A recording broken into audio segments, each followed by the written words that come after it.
श्रीमद् भगवद गीता गीता सारको शिक्षाको बारेमा ज्ञानको बारेमा सन्त पुरुषहरूले ठुला ठुला प्रवर्तनहरू दिने गर्छन्। गीताको ज्ञानको बारेमा ठुला ठुला लेखहरू लेखिएका छन्। ठुला ठुला रचनाहरू पनि तपाईँ हामीले पढ्ने सुन्ने गरेका छौँ। गीताको शिक्षाको आधारमा असंख्य व्यक्तिहरूले ठुला ठुला सफलताहरू पनि प्राप्त गरेका छन्, आविष्कारहरू गरेका छन्। यथार्थमा भन्ने हो भने यो दुनियाँमा श्रीमद् भागवत गीतालाई धेरैले पढेका छन्, सुनेका छन्। तर विडम्बना त यो छ कि जति धेरैले गीतालाई पढेका छन् त्यति थोरैले मात्र यसलाई बुझ्न सकेका छन्।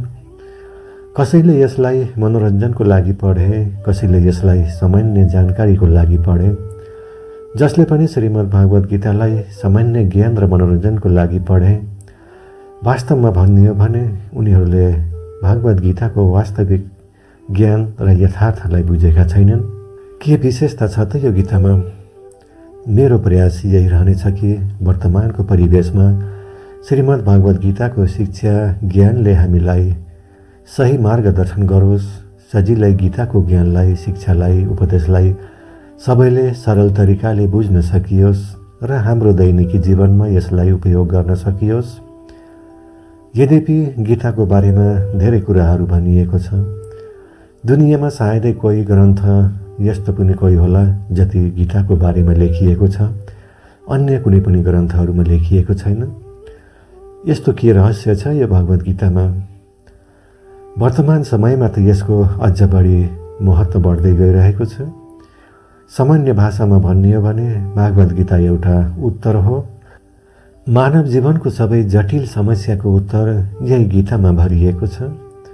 मनुष्यको जीवनसँग जोडिएको कुनै यस्तो प्रश्न नहोला जो यो गीतामा त्यसको उत्तर नभेटियोस्।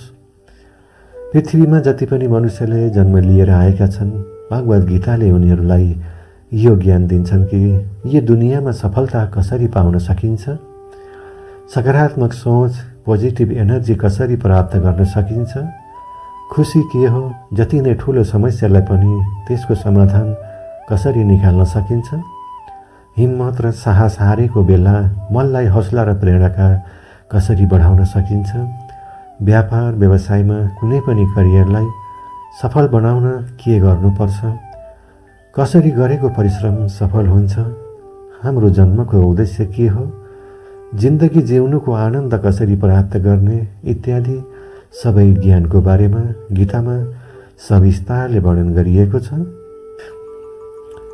श्रीमद् भागवत गीतालाई महर्षि वेदव्यासले रचना गर्नुभएको हो।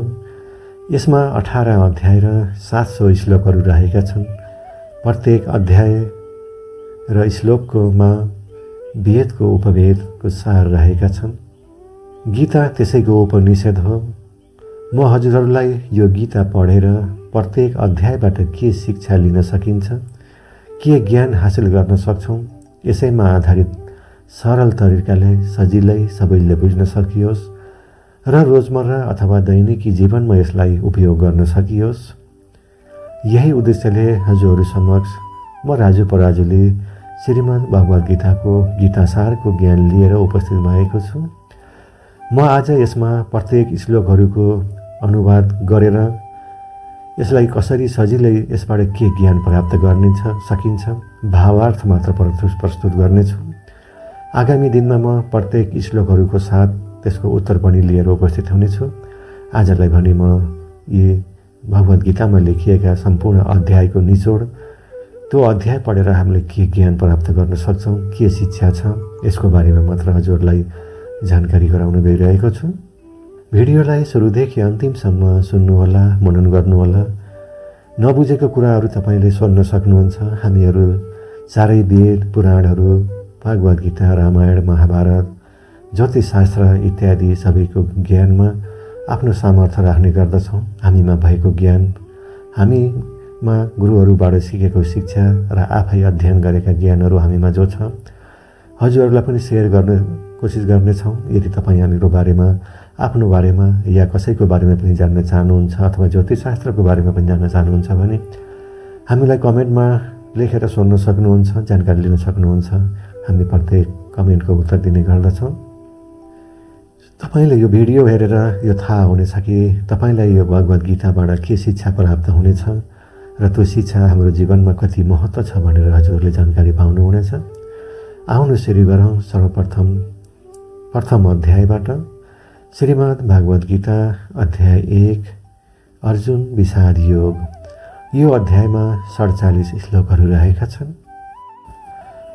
हामीलाई श्रीमद् भागवत गीताको पहिलो अध्याय पढेर यो शिक्षा मिल्नेछ कि तपाईँलाई जीवनमा अघि बढ्नबाट कसले रोक्छ? यद्यपि तपाईँमा योग्यता हुन्छ, क्षमता हुन्छ, तर पनि तपाईँ आफ्नो लक्ष्य भेट्न सक्नुहुन्न। किन यस्तो हुन्छ? तपाईमा यस्तो के कमी रहन्छ कि तपाईँ सही समयमा सही निर्णय लिन सक्नुहुन्न र आफ्नो सफलतालाई प्राप्त गर्न सक्नुहुन्न। सँगसँगै सपनालाई यथार्थमा कसरी बदलेर मनुष्य कसरी सफल बन्न सकिन्छ, यस बारेमा पनि गीताको पहिलो अध्यायबाट शिक्षा हामीहरूले प्राप्त गर्न सक्नेछौँ। अब म तपाईँलाई कुरुक्षेत्रको युद्धभूमितर्फ लैजाँदैछु, जहाँ पाण्डव र कौरव युद्ध गर्नको लागि आमुन्ने सामुन्ने तयार रहेका छन्। कौरवहरूमा दुर्योधन धेरै प्रसन्न देखिएका छन्, किनभने उनीसँग धेरै मात्रामा युद्ध लड्नको लागि धेरै सेनाहरू छन्। भीष्म पितामह हुनुहुन्थ्यो, गुरु द्रोणाचार्य र गुरु कृपाचार्य जस्ता ठुला ठुला योद्धाहरू थिए।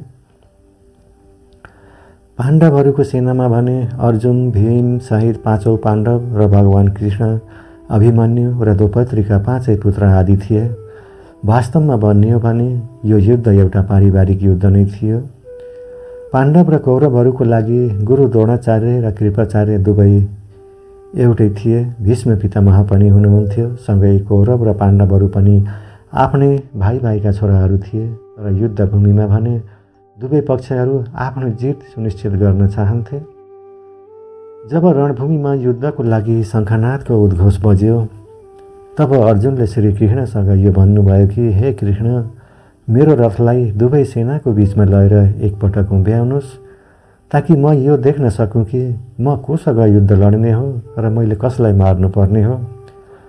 यो सुन्न साथ श्री कृष्णले रथलाई त्यो बीचमा लगेर उभ्याउनु भयो, जहाँ आमुन्ने सामुन्ने कौरव र पाण्डवका सेनाहरू थिए। कौरवहरूको सेनामा आफ्नै हजुरबुवा भीष्म पितामह पनि उभिनु भएको थियो। गुरु द्रोणाचार्यले नै अर्जुनलाई धनुष चलाउन पनि सिकाउनु भएको थियो। अर्जुनलाई त्यो रणभूमिमा केवल आफ्नै परिवारका सदस्यहरू मात्र देखिएको थियो। यो देखेर अर्जुन धेरै दुखी हुनुभयो र श्री कृष्णलाई भन्नुभयो, यहाँ त सबै मेरा आफ्नै नाता सम्बन्धीहरू मात्र छन्, म आफ्नै सम्बन्धीहरूलाई कसरी मार्न सक्छु? म यो राज्यको लागि त के तिनै लोकको मालिक यदि कसैले बनाउँछु भन्छ भने पनि म यो युद्ध लड्न सक्दिनँ, जहाँ मलाई आफ्नैलाई मार्न परोस्। दुखित हुँदै अर्जुन धनुष फालेर रथमा गएर दुखित भएर बस्नुभयो।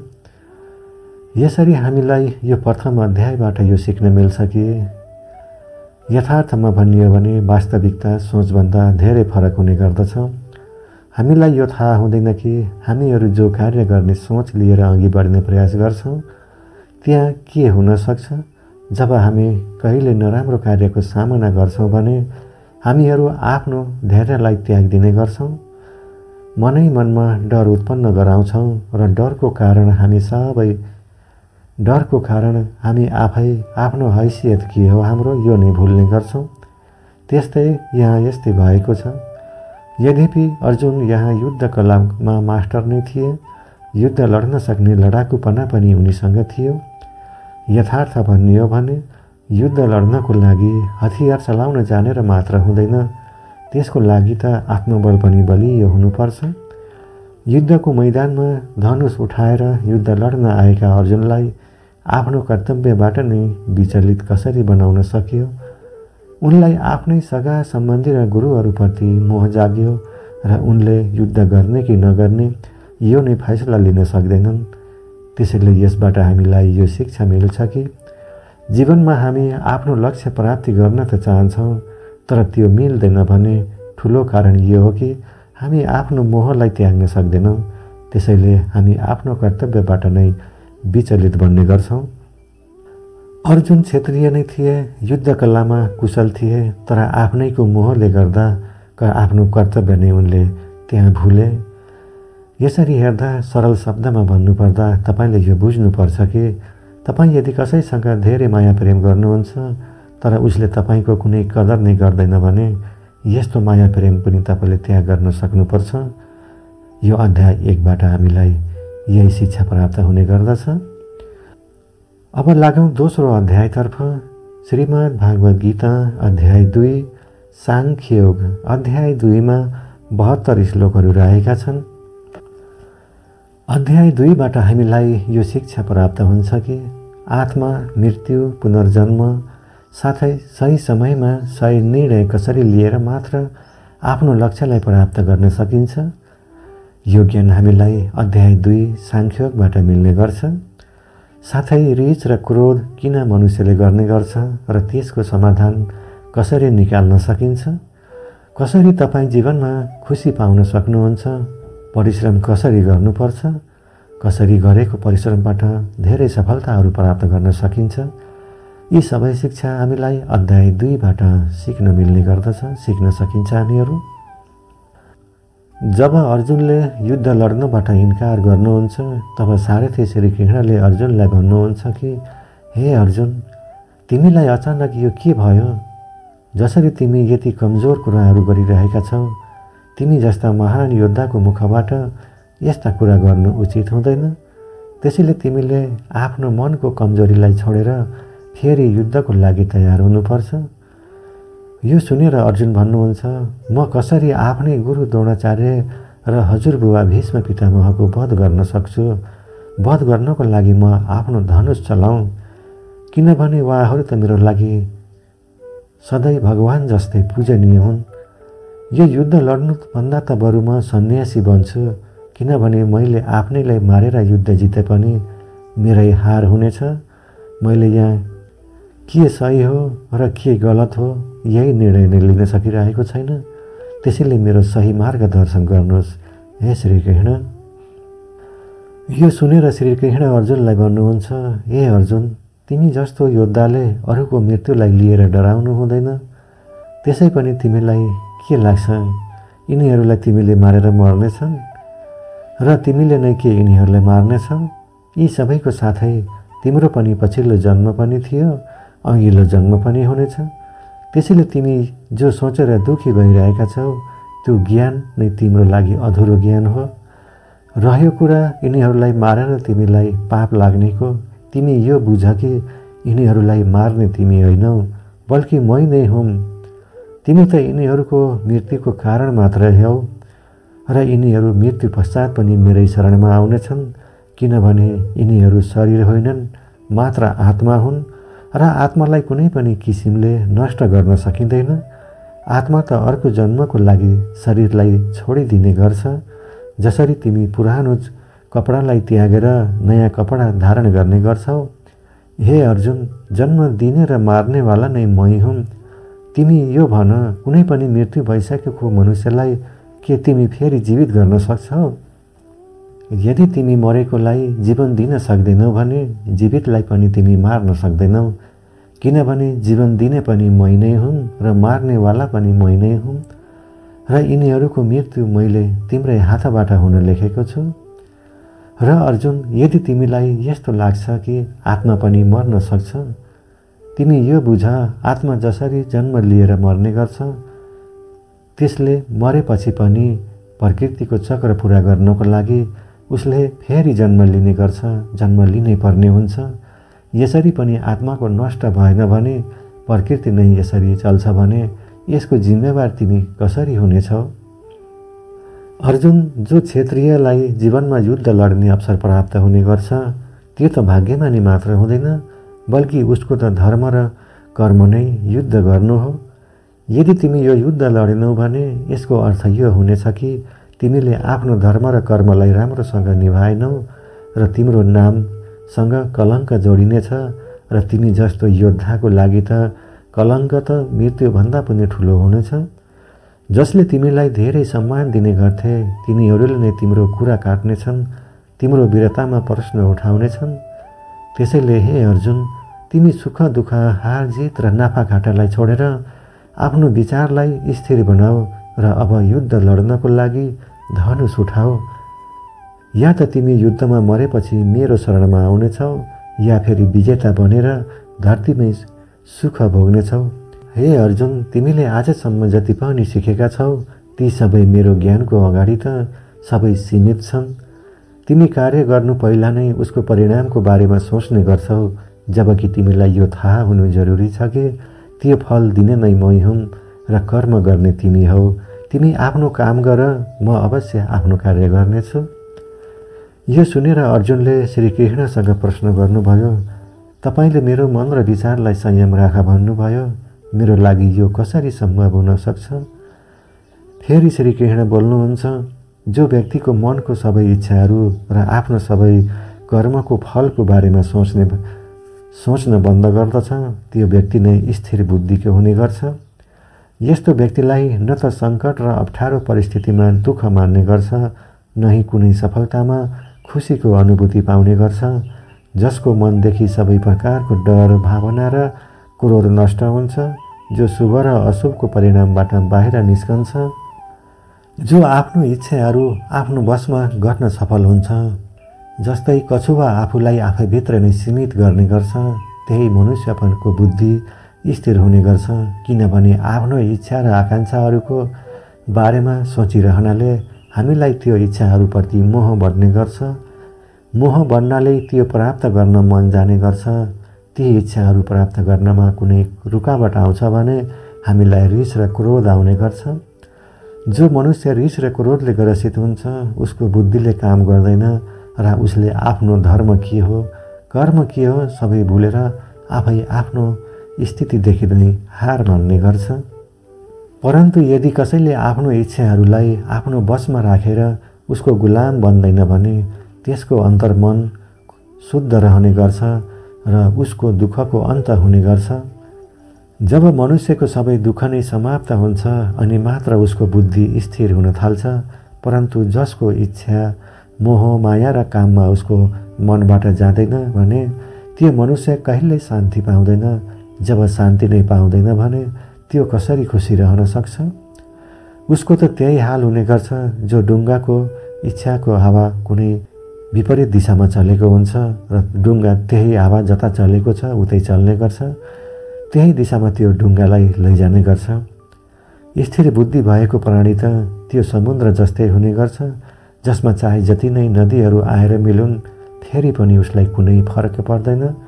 र यस्तै स्थिर बुद्धि भएको प्राणी नै मृत्युको पश्चात पनि मेरो नै शरणमा आउने गर्छ। दर्शकवृन्द, हामीलाई यो अध्याय 2बाट हामीले यो सिक्न सक्छौँ कि हामी मध्ये धेरैजना यस्ता हुन्छौँ कि जो आफ्नो प्रियजनदेखि बिछोड भएका छौँ र आजसम्म पनि यो संसारबाट तिनीहरूको मृत्यु पश्चात पनि यो संसारबाट बिछोडको कुनै पीडा भएको छैन। उसलाई पनि यो थाहा हुनु जरुरी छ कि उसको जिन्दगीमा पनि एक दिन आफू नै पनि मृत्यु अवश्य हुनेछ। तर यो सोचेर दुखी हुनुपर्ने कुनै कारण छैन कि भगवान आफैले यो कुरा भन्नुभएको छ, हामी हाम्रो जन्मभन्दा पहिला पनि यो दुनियाँमा थिएनौँ र मृत्युको पश्चात पनि रहने छैनौँ। तर त्यो समयमा हामी कुनै न कुनै रूपमा ब्रह्माण्डमा अवश्य रहनेछौँ। त्यसैले हामी मृत्युको भयले कहिल्यै डराउनु हुँदैन, किनभने या त हाम्रो पुनर्जन्म हुनेछ या फेरि हामी परमात्माको चरणमा सधैँको लागि विलय हुनेछौँ। आखिरमा सबै एउटै लोकमा समाहित हुनेछौँ भने किन आफूले आफैलाई भाउ बढाउनु? यो प्रकृतिको नियम पनि हो र हामीहरू कुनै शरीर होइनौँ जो हामीलाई डर्नुपर्ने आवश्यकता छ। हामीहरू त आत्मा हौँ र उसैको अंश हौँ, जसलाई हामी भगवान मान्ने गर्छौँ। यदि हामीलाई बनाउनेवाला नै भगवान हुन् भने हामीले उनैसँग नै मिल्ने प्रयत्न गर्नुपर्छ। यो दुनियाँ त मात्र ईश्वरको मायाजाल हो। यस्तै अर्जुनले कुनै निर्णय लिन सकिरहेका थिएनन्। जहिले पनि हामीहरू कुनै निर्णय लिने गर्छौँ, काम सुरु गर्नु पहिला नै आफै हार मान्ने गर्छौँ या फेरि माया, मोह र लोभको कारण त्यो कार्य गर्ने निर्णय नै लिन सक्दैनौँ जसले हामीलाई सफलताको मार्गमा अघि बढ्न सकिन्छ। त्यसैले त हामी असफल हुन्छौँ। हामीहरू दुखी हुनुको सबैभन्दा ठुलो कारण यो पनि हो कि हामीहरूले आफ्नो इच्छाको बारेमा अधिक सोच्नु। जब हामी हाम्रो इच्छाहरूको बारेमा धेरै सोच्ने गर्छौँ, त्यो इच्छा पुरा गर्नमा हामीहरू असफल हुन्छौँ त्यो बेला हामीमा रिस र क्रोध बढ्ने गर्छ। क्रोध यस्तो विष हो जसले यसलाई त्याग्न सक्दैन। त्यो मनुष्य जीवनमा कहिल्यै खुसी रहन सक्दैन। आफूले आफूलाई चुनौतीले घेरिएको पाउने गर्छ। यदि जो रिसालु मनुष्य हुन्छ त्यो आफूले आफूलाई नै चुनौतीमा घेरिए जस्तो आफैलाई ठान्ने गर्छ। अब प्रश्न यो पनि उठ्छ कि यदि कसैले इच्छा नै राख्दैन भने सफलता कसरी पाउने, नाम कसरी कमाउने? यसबारेमा श्री कृष्णले भन्नुभएको छ, तिमीले सबैभन्दा पहिला तिम्रो आफ्नो कर्मलाई पहिचान गर। तिमी कस्तो लक्ष्य प्राप्त गर्न चाहन्छौ त्यो पहिचान गर। मनमा सफल हुन्छु असफल हुन्छु भन्ने डर मनमा आउन दिए बिना नै आफ्नो कार्य यसरी गर, यो नै मेरो कर्म हो, यो नै मेरो कर्तव्य हो, अनि मात्र तपाईँले आफ्नो लक्ष्य भेट्न सक्नुहुनेछ। तपाईँको हिम्मत कहिले टुट्ने छैन। दर्शकबिन, यो थियो श्रीमद् भागवत गीताको अध्याय 2 सांख्यको उपदेश। हामीहरूलाई अध्याय 2 पढेर यही शिक्षा प्राप्त हुने गर्दछ। अब लागौँ श्रीमद् भागवत गीताको तेस्रो अध्यायतर्फ। श्रीमद् भागवत गीता अध्याय 3 कर्मयोग। अध्याय 3मा 43 श्लोकहरू रहेका छन्। श्रीमद् भागवत गीताको अध्याय 3बाट हामीले यो शिक्षा पाउनेछौँ कि ती 2 यस्ता के कुरा हुन्, हामीलाई यो दुनियाँमा जे चाहो त्यही पाउन सफलता मिल्ने गर्छ। साथै यो पनि थाहा पाउनेछौँ कि हामी को हौँ, हामी हाम्रो मनलाई काबु कसरी गर्न सक्छौँ, मनमा आउने गलत सोच विचारलाई कसरी छोड्न सकिन्छ र आफूले चाहेको जस्तो लक्ष्य अथवा सफलता पाउन के गर्नुपर्छ, कसरी गर्नुपर्छ, यी सबैको बारेमा यो अध्याय 3को कर्मयोगबाट शिक्षा लिनेछौँ। अर्जुनले प्रश्न गर्नुहुन्छ, हे कृष्ण, तपाईँको कुरा सुनेर त मलाई यस्तो लागिरहेको छ जस्तो ज्ञान कर्मभन्दा ठुलो शिक्षा हो, तर तपाईँले त मलाई सन्यासी बन्नुभन्दा पनि युद्ध गर्नुपर्छ भन्ने ज्ञान दिइरहनु भएको छ। तपाईँ मलाई यो भन्नुहोस् कि मैले ज्ञानको मार्गलाई रोजेर सन्यासी बनूँ या कर्मको बाटो समातेर युद्ध लडूँ? यो सुनेर श्री कृष्ण भन्नुहुन्छ, यो संसारमा मैले आफ्नै 2 किसिमका योगहरू बनाएको छु। योग अर्थात् यस्तो मार्ग जो मार्गमा हिँड्नले हामी हाम्रो जीवन सफल बनाउन सफल हुन्छौँ। ती मध्ये एक हो ज्ञान योग र अर्को हो कर्मयोग। र अर्जुन, तिमी जस्तै एउटा मनुष्य हो, तिमीले चाहेर पनि तिम्रो शरीरको कुनै पनि अङ्गलाई छोड्न सक्दैनौ। उदाहरणको लागि तिमीलाई हरेक पल समयमा सास त लिनुपर्ने हुन्छ। यदि पेट छ भने खाना खानु पनि त तिमीलाई पर्नेछ। यदि तिमी यसलाई कुनै पनि शक्तिले रोक्न चाहे पनि यो निश्चित छ कि तिमी आफ्नो इच्छाहरूको बारेमा सोच्ने छैनौ। भन्नुको अर्थ यो हो, तिमीबाट चाहे जानेर होस् या नजानेर तिमीबाट कर्म त हुनेछ, किनभने तिमी मनुष्य हो, साथै तिमी त एउटा क्षत्रिय पनि हौ, साथै तिमी आफ्नो धर्म र कर्तव्यसँग पनि बाँधिएका छौ। त्यसैले तिमीलाई सन्यासीको मार्ग होइन कर्मको मार्ग नै राम्रो हुनेछ। अर्थात् ज्ञान योग र साङ्ख्य योगभन्दा कर्मयोग नै तिम्रो लागि सही हुनेछ। त्यसैले तिमी यो सोचेर त्यो कार्य गर्न सकिरहेका छैनौ, बल्कि प्रकृतिको गुलाम बनेर तिम्रो शरीरले गरिरहेको छ। फलको इच्छा गरे बिना नै आफ्नो कर्मयोग गर, किनभने तिमी आफूले आफैलाई कर्मको कर्ता अर्थात् कर्म गर्ने व्यक्ति ठानेनौ भने म तिम्रो कर्ता बन्नेछु, र जब म तिम्रो कर्ता बन्नेछु म तिमीले बिना मागे नै ती सबै सुख सुविधाहरू र राज्य तिमीलाई दिनेछु जसको तिमीलाई जरुरत हुनेछ। बिना मेहनत गरेर नै सबै सुख सुविधा र राज्यको भोग गर्यौ भने तिमी चोरको श्रेणीमा गनिनेछौ र तिमी कहिल्यै परमात्मा अर्थात् मसँग कहिल्यै मिल्न सक्ने छैनौ। जसरी महान व्यक्तिहरू रगतको लागि होइन जीवन जिउनको लागि खाने गर्छन्, त्यसरी नै तिमी परिणामको लागि होइन बल्कि कल्याणको लागि युद्ध लड। हे अर्जुन, तिमी मनुष्यहरू मध्ये सबैभन्दा ठुलो तिमी हौ। त्यसैले जो तिमी गर्नेछौ त्यस्तै तिम्रा सन्तानहरूले पनि त्यही गर्नेछन् या आउनेवाला दुनियाँले गर्नेछन्। अर्जुन, तिमी एकपल्ट मलाई नै हेर त, म त भगवान हुँ। मलाई आखिर कुनै मेहनत गर्नु किन परोस्, तर म यसको लागि आफ्नो कर्म गर्ने गर्छु, किनभने मनुष्यको आत्मा मेरो नै एउटा सानो अंश हो जस्तो मैले गर्नेछु त्यस्तै सबै मनुष्यले गर्नेछन्। यसरी नै पुरै सृष्टि नष्ट हुनेछ। यदि कसैले तिम्रो साथ दिँदैन भने पनि या तिम्रो आलोचना पनि कसैले गर्छ भने तिमी तिनीहरूलाई केही नभनिकन मात्र आफ्नो कर्म गरिराख। यस्तो गर्नाले त्यो मनुष्य पनि केही समय पश्चात तिमीले जस्तै कर्म गर्न सुरु गर्नेछ। जो व्यक्तिले यो सोच्ने गर्छ कि उसले त्यो कर्म त आफै गरिरहेको छ, त्योभन्दा ठुलो मूर्ख र दुखी यो दुनियाँमा कोही पनि हुँदैन। र ज्ञानी व्यक्तिद्वारा त्यस्ता मूर्खहरूलाई कहिल्यै उपदेश दिन पनि उचित हुँदैन। त्यसैले हे अर्जुन, तिमी पनि आफूले आफैलाई बन्धनमा नबाँधेर बिना कुनै आशा गरेर, दया गरेर या पछितो मानेर आफ्नो कर्तव्यको पालना गर। तिमी युद्ध लड। अर्जुन, आफ्नो धर्म र कर्म अरूको कर्म र धर्मभन्दा राम्रो मान्नुपर्छ।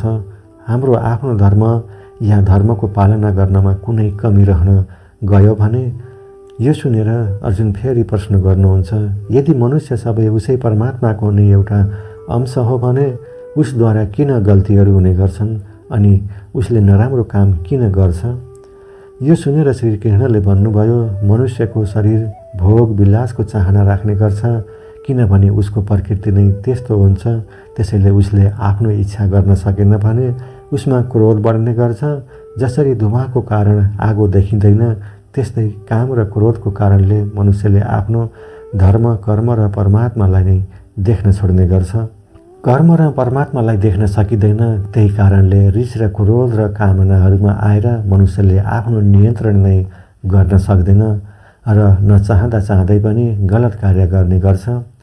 अर्जुन, तिमीले सधैँ यो ख्याल राख्नुपर्छ कि शरीरभन्दा धेरै शक्तिशाली रहेको छ तिम्रो मस्तिष्क, मस्तिष्कभन्दा पनि शक्तिशाली हुन्छ तिम्रो मन, मनभन्दा पनि शक्तिशाली हो बुद्धि, बुद्धिभन्दा पनि शक्तिशाली हो छौ तिमी, यानि तिम्रो आत्मा।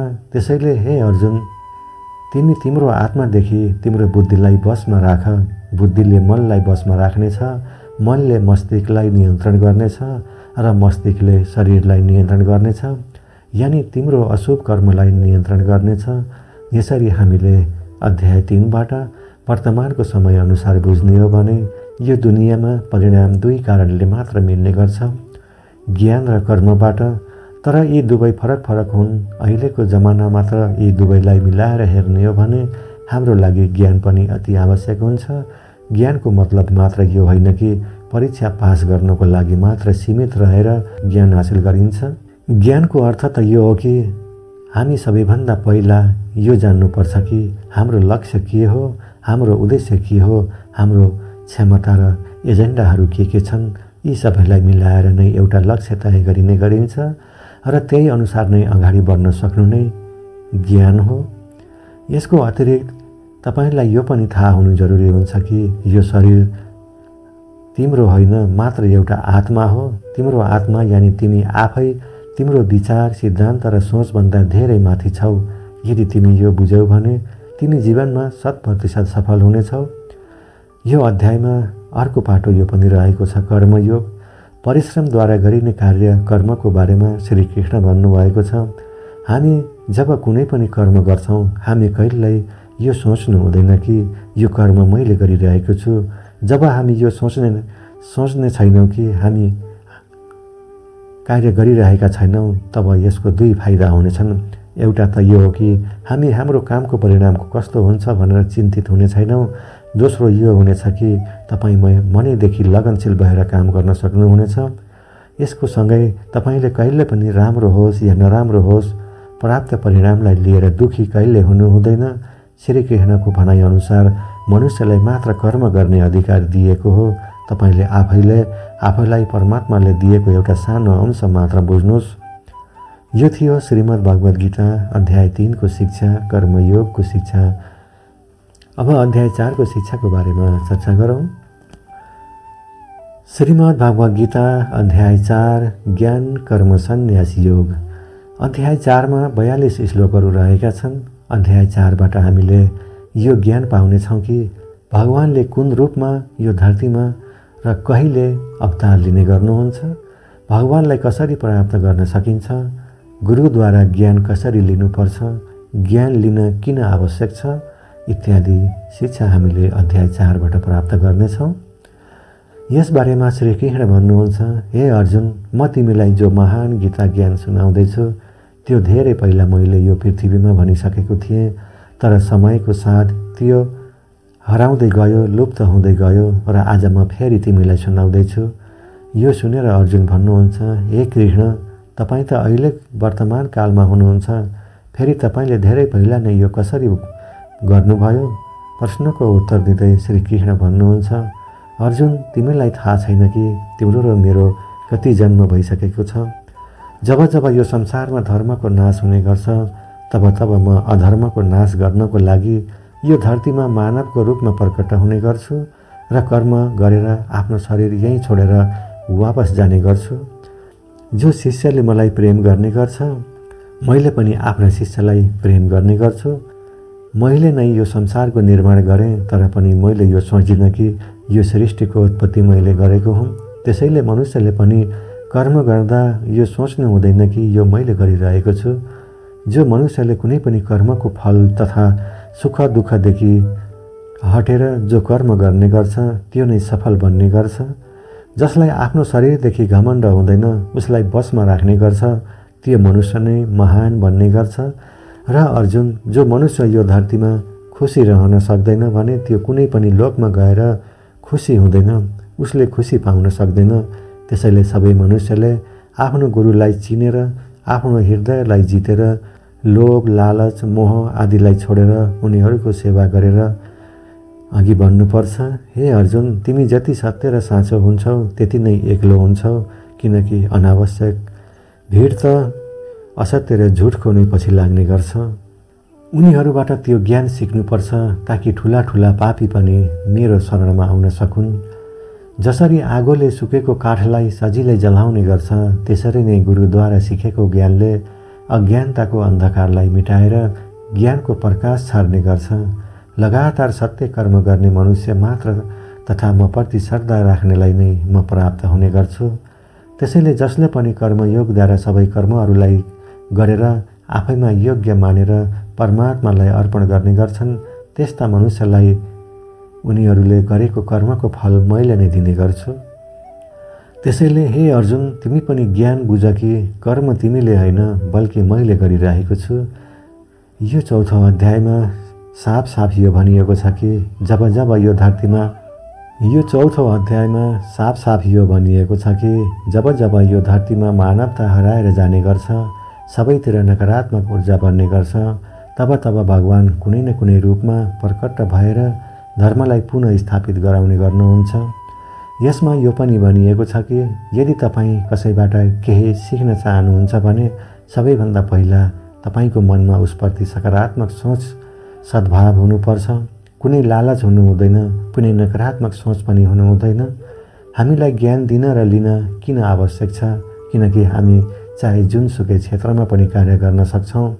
त्यो क्षेत्र सम्बन्धी गुरुसँग ज्ञान अवश्य लिन सक्नुपर्छ, लिनुपर्छ। ज्ञानद्वारा नै जीवनमा हामीले सोचेका आँटेका लक्ष्य सजिलै भेट्न सक्छौँ, साथै परमेश्वरलाई पनि सजिलै भेट्न सक्छौँ। ज्ञान र कर्म जो कहिल्यै नाश हुँदैन, ज्ञान बढाउनाले बढ्ने गर्छ र घटाउनाले समाप्त हुन सुरु हुन्छ। खजानालाई खुला राखिँदैन, त्यसरी नै रहस्यलाई सबैको सामु खुलेर राख्नु हुँदैन, यसलाई गुप्त नै राख्नुपर्छ। यहाँ गुप्त भन्नुको अर्थ हो यसको सम्मान होस्। यो थियो अध्याय 4 ज्ञान, कर्म र सन्यास योगको शिक्षा। श्रीमद् भागवत गीता अध्याय 5 कर्म सन्यास योग। यो अध्याय 5 मा 29 श्लोकहरू रहेका छन्। भागवत गीताको यो 5औं अध्यायमा हामीले यो जान्नेछौँ कि हामी आफ्नो उद्देश्य अथवा लक्ष्यलाई कसरी प्राप्त गर्न सक्छौँ। हामी अल्छी किन बन्छौँ? हाम्रो शरीरमा अल्छीपना किन आउने गर्छ? यसको बारेमा श्रीकृष्णले भन्नुहुन्छ। अर्जुनले श्रीकृष्णसँग यो प्रश्न गर्नुहुन्छ, हे श्रीकृष्ण, मैले अझै पनि यो बुझ्न सकिरहेको छैन कि मेरो लागि कर्म गर्नु उत्तम हुनेछ कि कर्मको सन्यास गर्नु उत्तम हुनेछ। यो सुनेर श्रीकृष्ण भन्नुहुन्छ, सुन अर्जुन, कर्म र सन्यास त फरक फरक मार्ग हुन्, तर दुवैको एउटै लक्ष्य हो, अनि त्यो हो भगवान। जो व्यक्तिले आफ्नो मनलाई काबुमा राख्न सक्षम हुन्छ, मनलाई दोधारापन गर्दैन, जो कर्म गरेर पनि यो मान्ने गर्छ कि कर्म मैले गरेको होइन यो त परमात्माले गर्नुभएको हो। जसले सबै जीव जन्तुहरूलाई परमात्माको नै देन हो मान्ने गर्छ, ती मनुष्य नै मृत्युपछि पनि परमात्माकै शरणमा जाने गर्छ।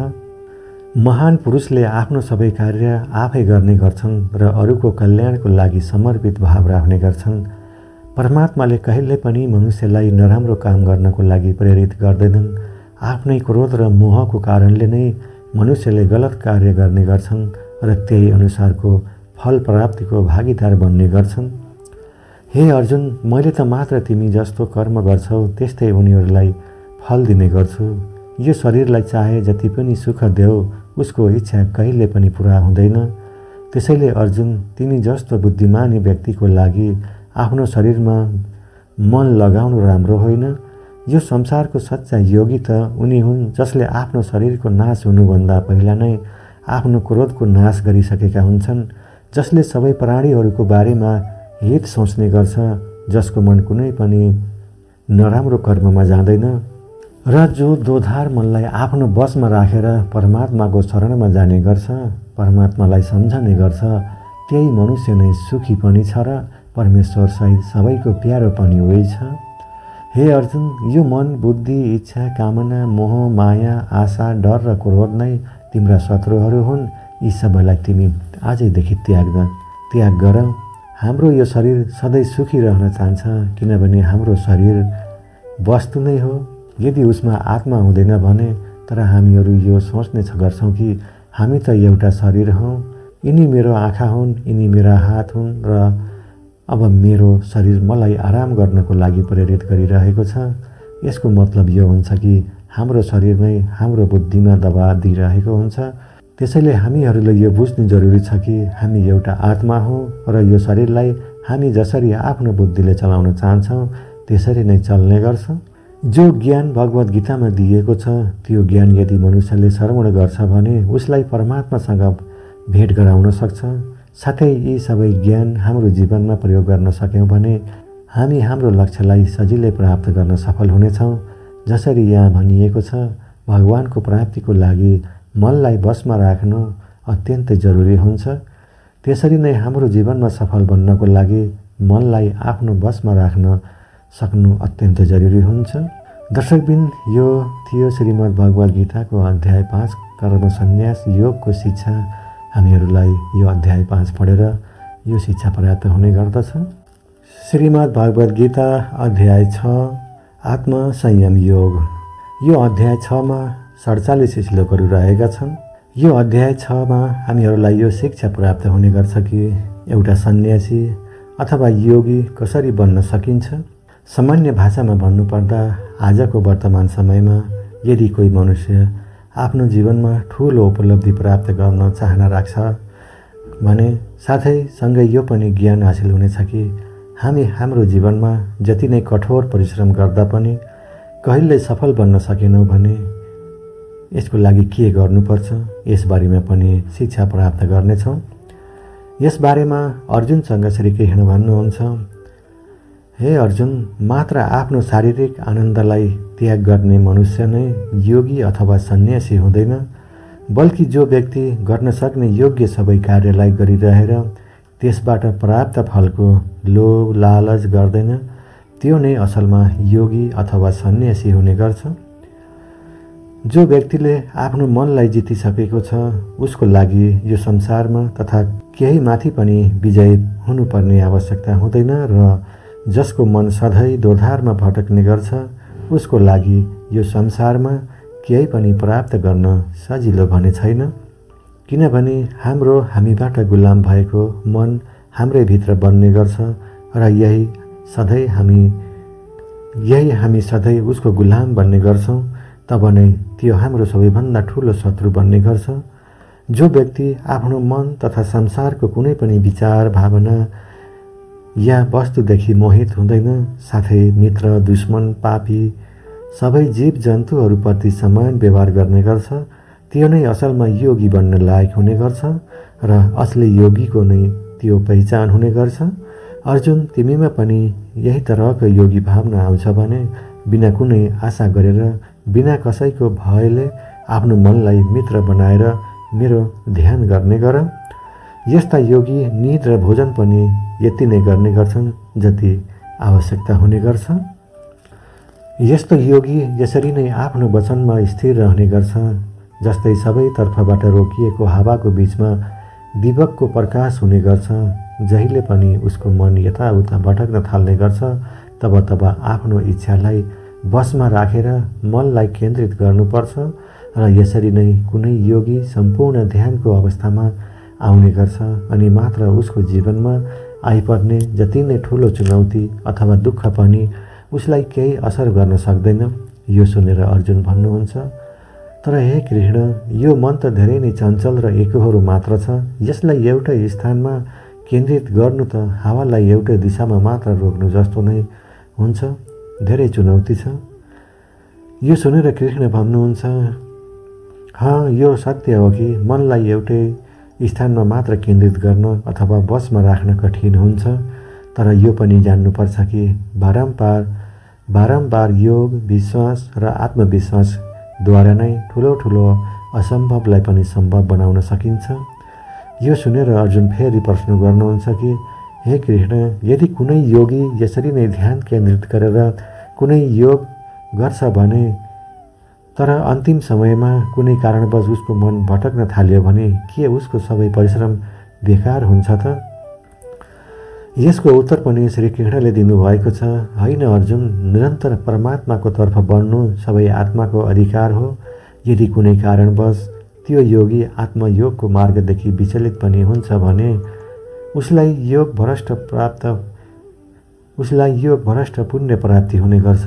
योग भ्रष्ट पुण्य पुरुषहरूको लोकमा कहीँ वर्षसम्म सुख र आनन्द प्राप्त हुने गर्छ अनि त्यहाँ उसले ध्यान भ्रष्ट योगी पनि सुखमा समय बिताएर फेरि कुनै न कुनै पुण्य आत्माको परिवारमा फेरि जन्म लिने गर्छ।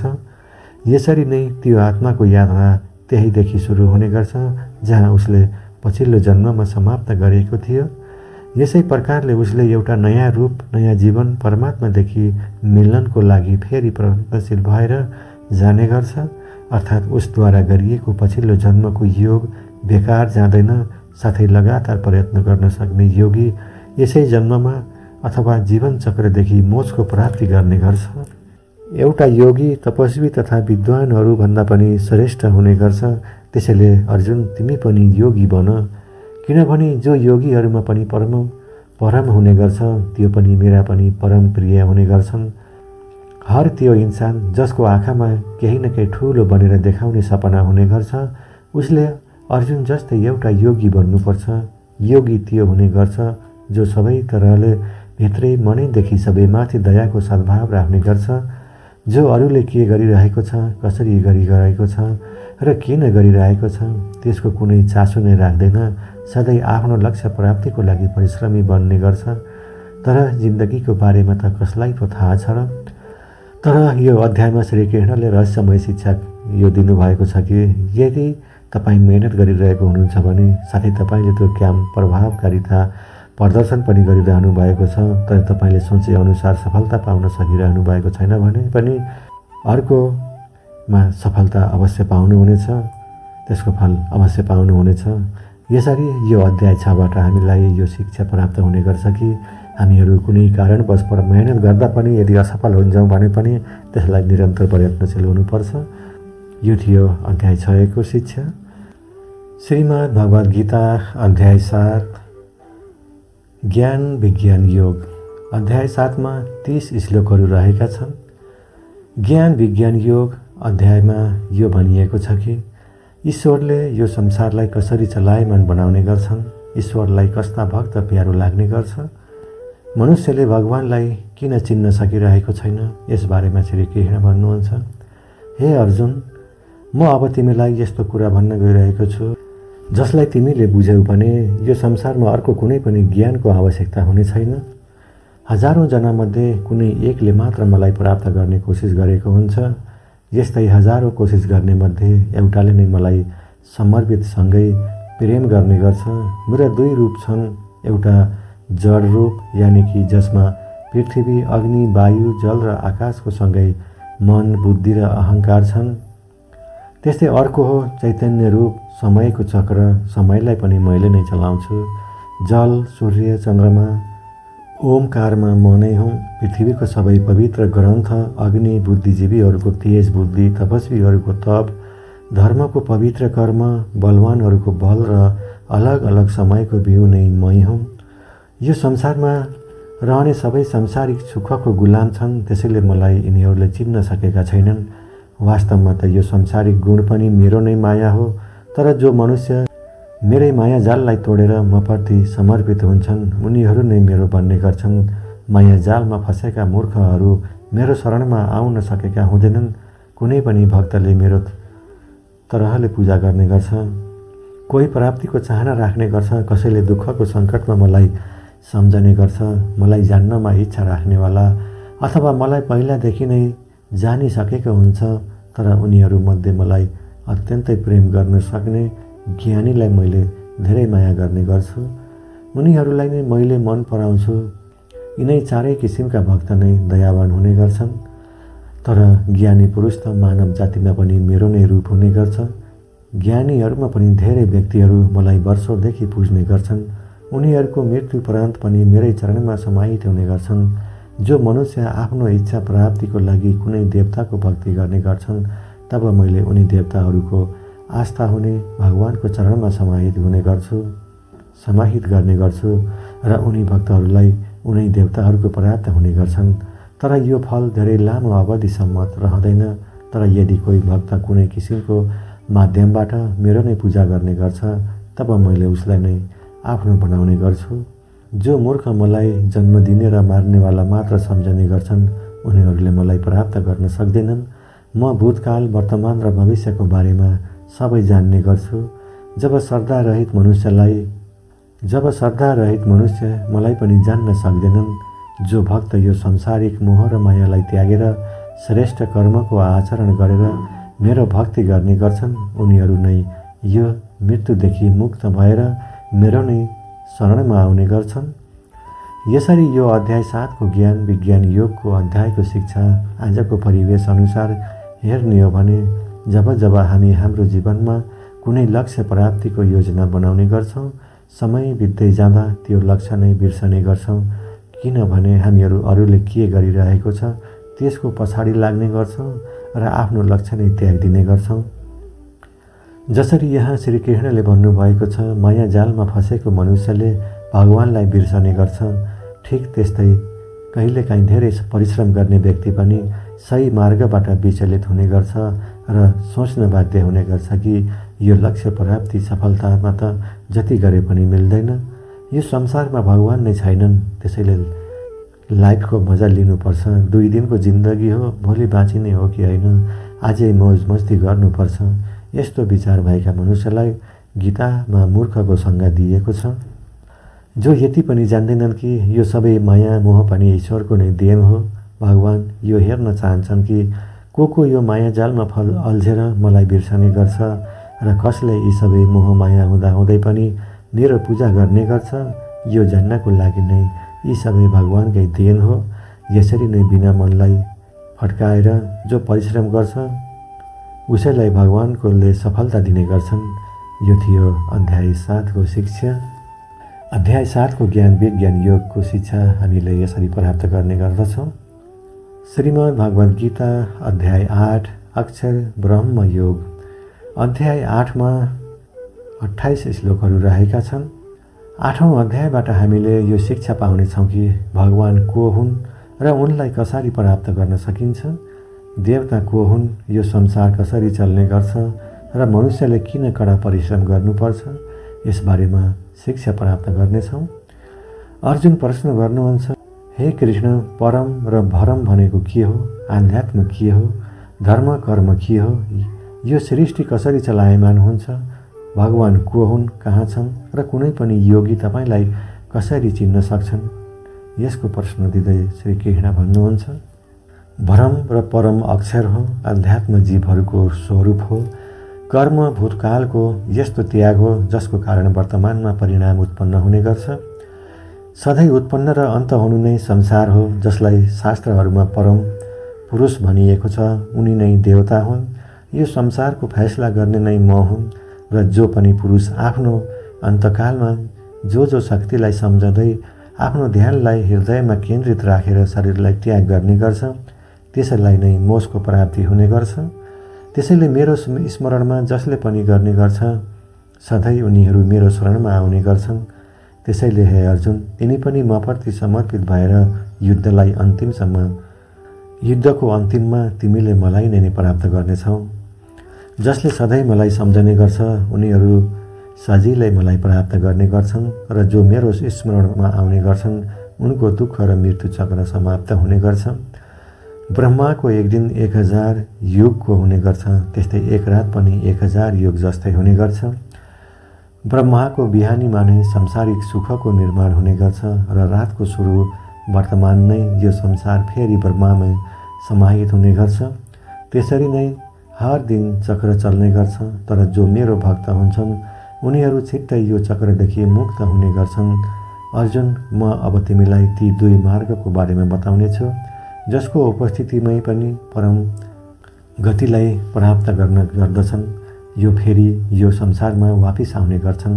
जब चन्द्रमाको प्रकाश रहने गर्छ तब शुक्ल पक्ष हुने गर्छ, त्यस्तै जब चन्द्रमा उत्तरायणमा हुने गर्छन् तब शरीर छोड्ने कर्मयोगी मेरो शरणमा सधैँको लागि आउने गर्छन्। जब रात्रिकालीन हुने गर्छ तब कृष्ण पक्ष हुने गर्छ र सूर्य दक्षिणायनमा हुने गर्छन्। त्यो समयमा कर्मयोगी शरीर त्यागेर परलोकमा अनेक तरहको आनन्द सुख भोग गरेर फेरि जन्म लिने गर्छन्। मात्र एउटा योगी मात्र यस्तो रहस्यलाई जानेर सबै कर्मको मोहलाई छोडेर परम ब्रह्मलाई प्राप्त गर्ने गर्छ।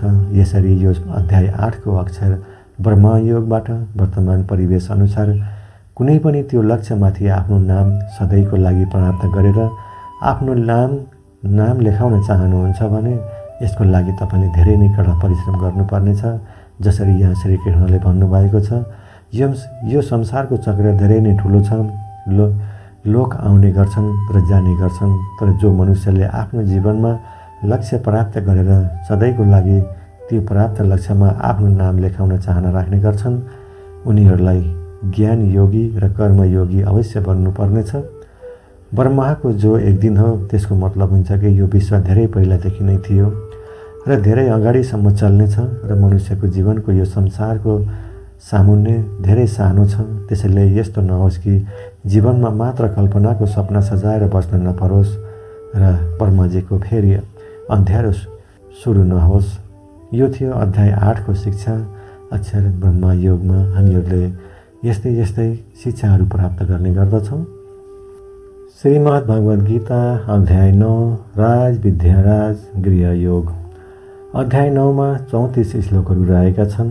यो 9औं अध्यायबाट हामीलाई यो शिक्षा मिल्ने गर्छ कि जब हामीहरूले अलग अलग देवताहरूको पूजा गर्ने गर्छौँ तब त्यसो गर्नाले के फल मिल्ने गर्छ यसबारेमा श्री कृष्ण भन्नुहुन्छ, हे अर्जुन, म तिमीलाई गुप्त ज्ञानको बारेमा बताउने छु। ती मनुष्यहरू जो ममा श्रद्धा राख्दैनन् तिनीहरू नै यो संसारमा बारम्बार दुःख कष्ट भोगिरहने गर्छन्। मैले नै यो संसारको निर्माण गरेको हुँ। मैले नै मनुष्यलाई उनीहरूले गरेको कर्म अनुसारको फल दिने गर्छु, पुनर्जन्म पनि दिने गर्छु। तर मलाई मेरो कामको कुनै पनि भय र अहङ्कार म राख्दिनँ र म यो कर्म गरिरहँदा पनि यो कर्मको बन्धनमा म बाँधिएको छैन। सबै गरेर पनि म यो मान्दिनँ कि मैले केही गरिरहेको छु। मेरो माया जालमा नफस्ने र मलाई नचिन्ने मूर्खहरू, बेकारको आश र वाहियात काम गर्ने मनुष्यहरू नै सधैँ यो संसारमा फसिरहने गर्छन्। जो वेदहरूलाई पढेर स्वर्ग प्राप्तिको लागि मेरो पूजा गर्ने गर्छन् उनीहरू नै इन्द्रको स्वर्गको आनन्द भोग्ने गर्छन्। तर उनलाई स्वर्गको सुख तबसम्म मात्र मिल्ने गर्छ तबसम्म कि मानव जीवनको पुण्य समाप्त हुँदैन। जब उनीहरूको पुण्य समाप्त हुने गर्छ उनलाई फेरि यही पृथ्वीमा जन्म लिनुपर्नेछ। तर जसले परमेश्वरलाई नै सबै मान्ने गर्छ, आफ्नो कर्म फललाई त्यागेर निरन्तर प्रेम र सद्भाव गर्ने गर्छन्, मैले नै उनीहरूको न केवल सबै आवश्यकता पूरा गरिदिने गर्छु, साथै मैले उनीहरूलाई सधैँको लागि मेरो शरणमा राख्ने गर्छु। देवताहरूको पुज्ने तथा देवताहरूमा आस्था राख्नेहरूलाई देवताकै पास, पितृहरूलाई पुज्नेलाई पितृहरूकै पास, राक्षसलाई पुज्नेहरूलाई राक्षसकै पास र मलाई मान्नेहरूलाई सधैँ मेरो साथ नै शरण दिने गर्छु। देवताहरू, पितृहरू र भूतको पूजा गर्नेहरूको ज्ञान त सीमित हुने गर्छ र उनीहरूलाई फेरि यो मृत्युलोकमा आउनुपर्नेछ। त्यसैले अर्जुन, तिमी केही खाएर दान गर्छौ, कर्म गर्छौ भने ममा नै अर्पण गरेर गर्नु।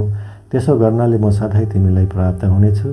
मेरो लागि प्रिय र अप्रिय सबै बराबर छन्। म रात कि यदि यहाँ तक कि यदि कोही धेरै दुराचारी नै किन नहोस्, स्त्री पुरुष होस् या राजा या भिखारी नै किन नहोस्, उनीहरू पनि ममाथि आसक्त भएर यो भौतिक सागर तरेर पार गर्ने गर्छन्। त्यसै अर्जुन, तिमी पनि ममा समर्पित भएर जान्छौ भने तिमी मलाई नै प्राप्त गर्नेछौ। यो अध्याय 9मा जसरी श्री कृष्णले भन्नुभएको छ, जो जसको पूजा गर्छ मैले उसलाई उसैसँग जोडिदिने गर्छु।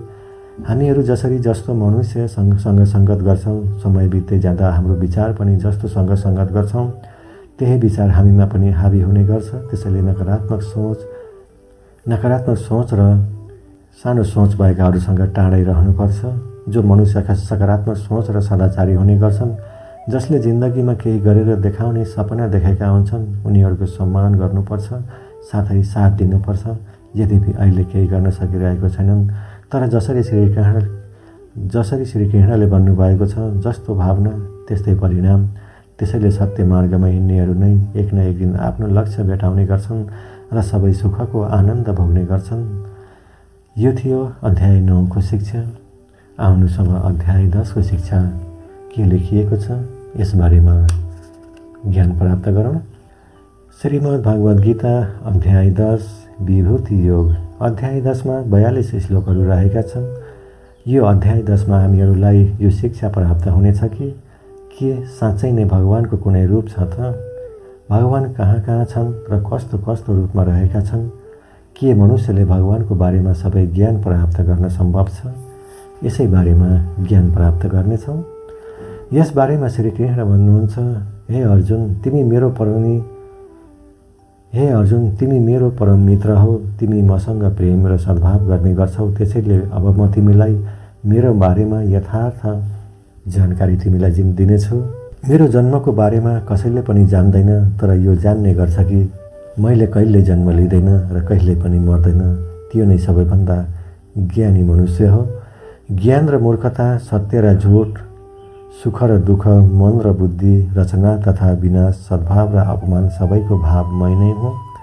यो संसारमा जहाँ जहाँ जसको पनि पूजा गर्ने गर्छन् त्यहाँ वास्तवमा म नै हुँ। जसले म प्रति मन र प्राणको अर्पण गर्ने गर्छन् उनीहरूको अज्ञानको अन्धकारलाई मैले नै ज्ञानको प्रकाश दिएर उज्यालो बनाउने गर्छु।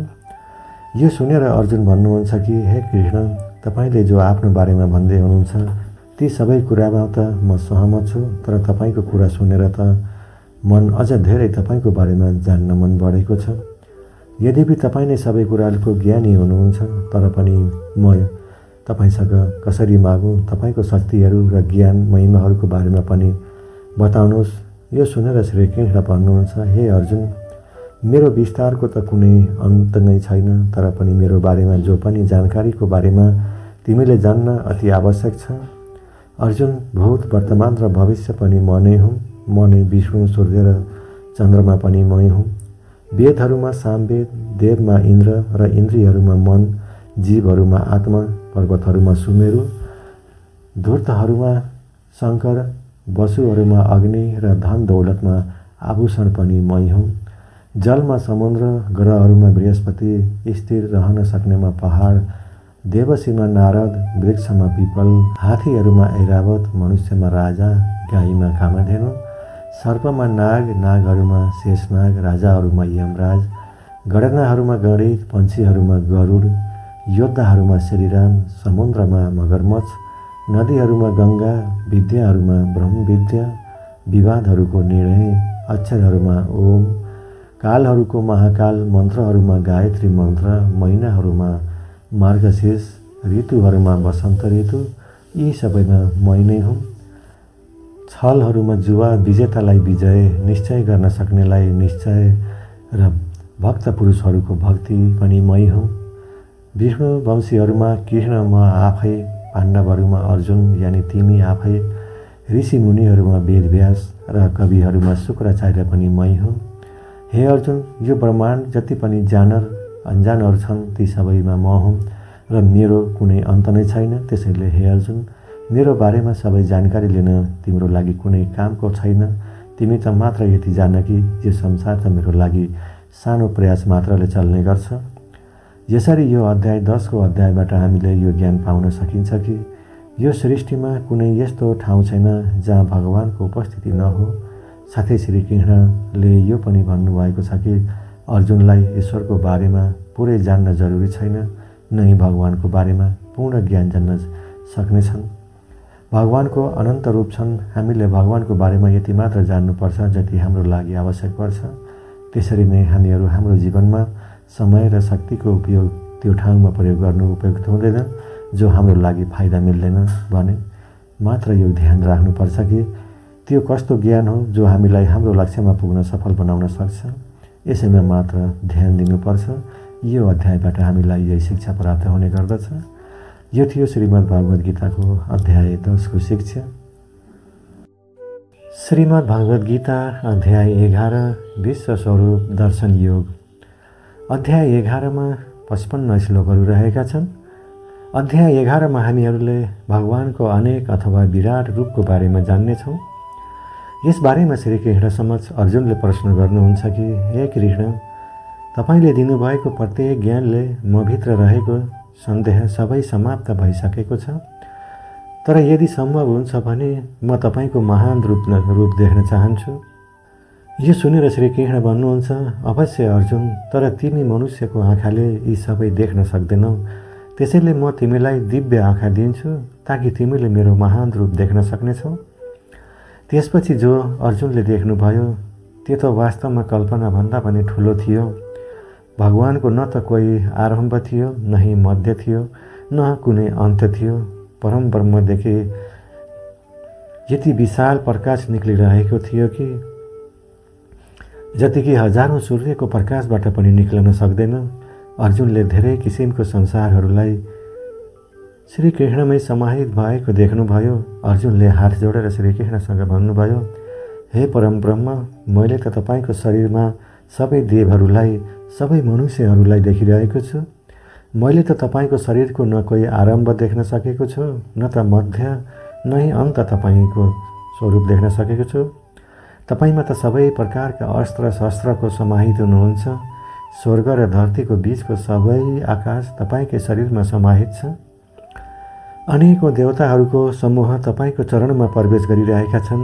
कसैले तपाईको वन्दना गरिरहेका छन्। कोही कोही भयभीत भएर हात जोडेर प्रार्थना गरिरहेका छन्।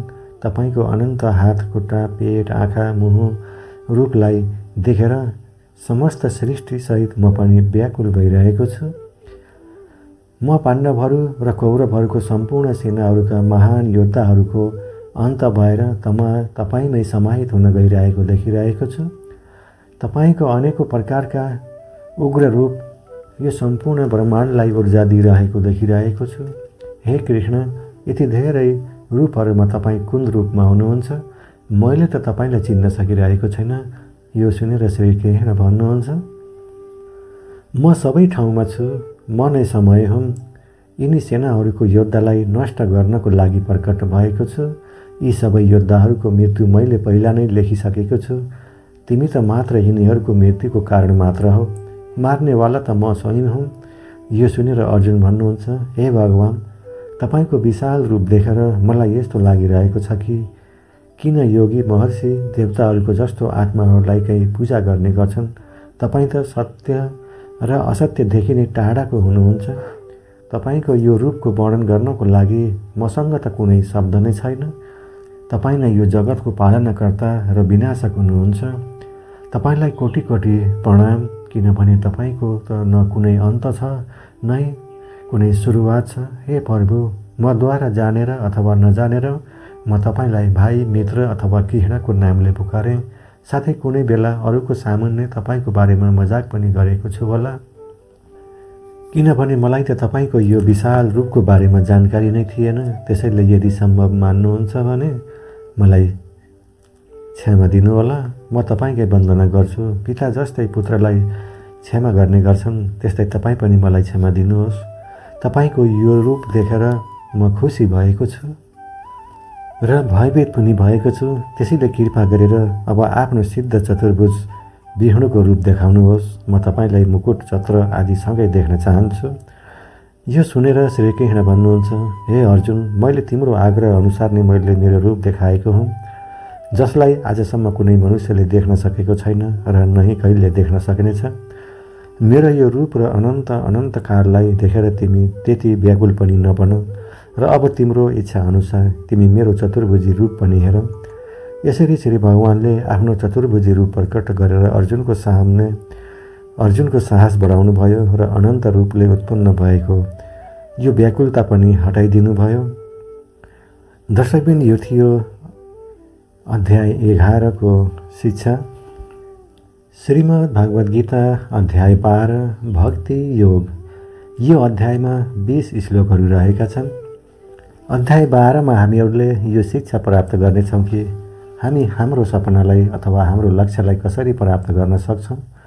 एउटा विद्यार्थीले के गर्नु सक्नुपर्छ अनि मात्र ऊ सफल बन्न सक्छ, यसबारेमा ज्ञान प्राप्त गर्नेछौँ।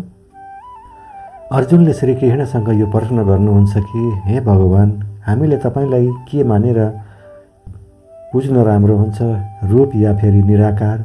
यसको उत्तर दिँदै श्रीकृष्ण भन्नुहुन्छ, जो भक्तले मलाई एकाग्र बनाएर श्रद्धाले युक्त भएर मेरो सगुण रूप परमेश्वरलाई पुज्ने गर्छन्, मलाई उनीहरू योगीहरूमा सबैभन्दा श्रेष्ठ लाग्छन्। परन्तु जो भक्तले आफ्नो मनलाई वशमा राखेर मन बुद्धिलाई एकाग्र बनाएर मलाई नै पुज्ने गर्छन्, म तिनीहरूलाई प्राप्त हुने गर्छु। जो भक्तले आफ्नो कर्मलाई ममा अर्पण गरेर मेरो चिन्तन गर्ने गर्छन्, उनीहरूलाई पनि म नै प्राप्त हुने गर्छु। त्यसैले तिमी आफ्नो मनलाई म माथि नै केन्द्रित गर। यदि तिम्रो लागि तिम्रो मनलाई वशमा राख्न सम्भव छैन भने तिमी योगको माध्यमदेखि मलाई प्राप्त गर्ने प्रयास गर, जसको क्रोध र सबै द्वेष समाप्त हुनेछन्। उनीहरूलाई नै मैले कृपा गर्ने गर्छु। यदि तिमी आफ्नो मनलाई रोक्नमा सामर्थ्य छैनौ भने तिमी मेरो लागि नै कर्तव्यपरायण बन। जो भक्तले आफ्नो कर्मलाई ममा अर्पण गरेर मेरो नै चिन्ता गर्ने गर्छन्, उनीहरूलाई पनि म प्राप्त हुने गर्छु। त्यसैले तिमी आफ्नो मनलाई म माथि नै केन्द्रित गर।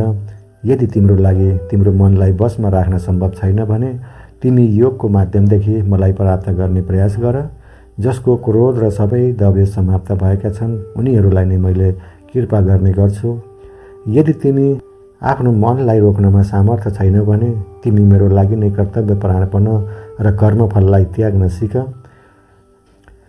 अभ्यासभन्दा ज्ञान श्रेष्ठ हुन्छ। ज्ञानले परमेश्वरको ध्यान श्रेष्ठ हुन्छ र यो ध्यानभन्दा पनि श्रेष्ठ हुन्छ सबै कर्मको फललाई त्याग गर्न सक्नु। जो व्यक्ति सबै किसिमको शुभ सुख दुःख र सबैसँग मित्रभाव, लाभ हानि, मोह र इच्छा यी सबैबाट मुक्त छ र सबै प्राणीहरूलाई बराबर देख्ने गर्छ र आफ्नो मन र बुद्धिलाई आफ्नो वशमा राखेर जिउने गर्छ, त्यो नै परम आनन्दको लागि श्रेष्ठ हुन्छ, जसले निन्दा र प्रशंसालाई एउटै सम्मान मान्ने गर्छ। जो कुनै पनि स्थानमा कुनै पनि भोजन गरेर रहन सक्छ, ती भक्तहरू नै मलाई श्रेष्ठ लाग्छन् र उनीमध्ये पनि जो निस्वार्थ भएर आफ्नो कर्मलाई पुरा गर्ने गर्छन्, तिनीहरू नै मेरो प्रिय हुन्। यसरी यो अध्यायमा भनिएको छ कि तपाईँ आफै पनि आफ्नो पुरानो अनुभवबाट नै धेरै कुराहरू सिक्नुपर्छ। एउटा विद्यार्थीले अथवा त्यो मनुष्यलाई जो जीवनमा केही गरेर देखाउने लक्ष्य राख्ने गर्छ, त्यस्ता व्यक्तिले सीमित मात्र खानुपर्छ। हर किसिमको समयअनुसार मात्र यो कुराको ध्यान दिनुपर्छ कि मैले मेरो सपनालाई कसरी पुरा गर्न सक्छु। अरूले के गर्दैछ, कसरी गर्दैछ र के को लागि गर्दैछ, यी सबै कुराको मतलब नराखेर अरूले के भन्ला भन्ने सोचलाई त्यागेर मेरो लक्ष्य यो हो र मैले यो कर्म जसरी पनि गर्ने हो र मेरो क्षमता पनि यही छ भन्ने सोचको साथ अघि बढ्नुपर्छ, अनि मात्र सफलता तपाईँको निश्चित हुनेछ। यो थियो अध्याय 12 को शिक्षा। आउनुहोस् अब अध्याय 13 को शिक्षा प्राप्त गरौँ। श्रीमद् भागवत गीता अध्याय 13 क्षेत्र क्षेत्रज्ञ विभाग योग। यो अध्यायमा 34 श्लोकहरू रहेका छन्। यो अध्यायबाट हामीहरूलाई यो शिक्षा मिल्ने गर्छ कि कसरी गरेको परिश्रमद्वारा सफलता प्राप्त गर्न सकिन्छ, यसको बारेमा ज्ञान प्राप्त हुनेछ। यस बारेमा श्री कृष्ण भन्नुहुन्छ कि यो शरीर एउटा क्षेत्र जस्तै हो र जसले यसलाई पहिचान गर्न सक्छ उसलाई नै क्षेत्रज्ञ भनिन्छ। क्षेत्र अर्थात् भूमि, खेत। जसरी खेतमा कस्तो बिउ रोप्ने गरिन्छ उसले त्यही अनुसारको सही समय आएपछि मात्र उसले फल दिने गर्छ।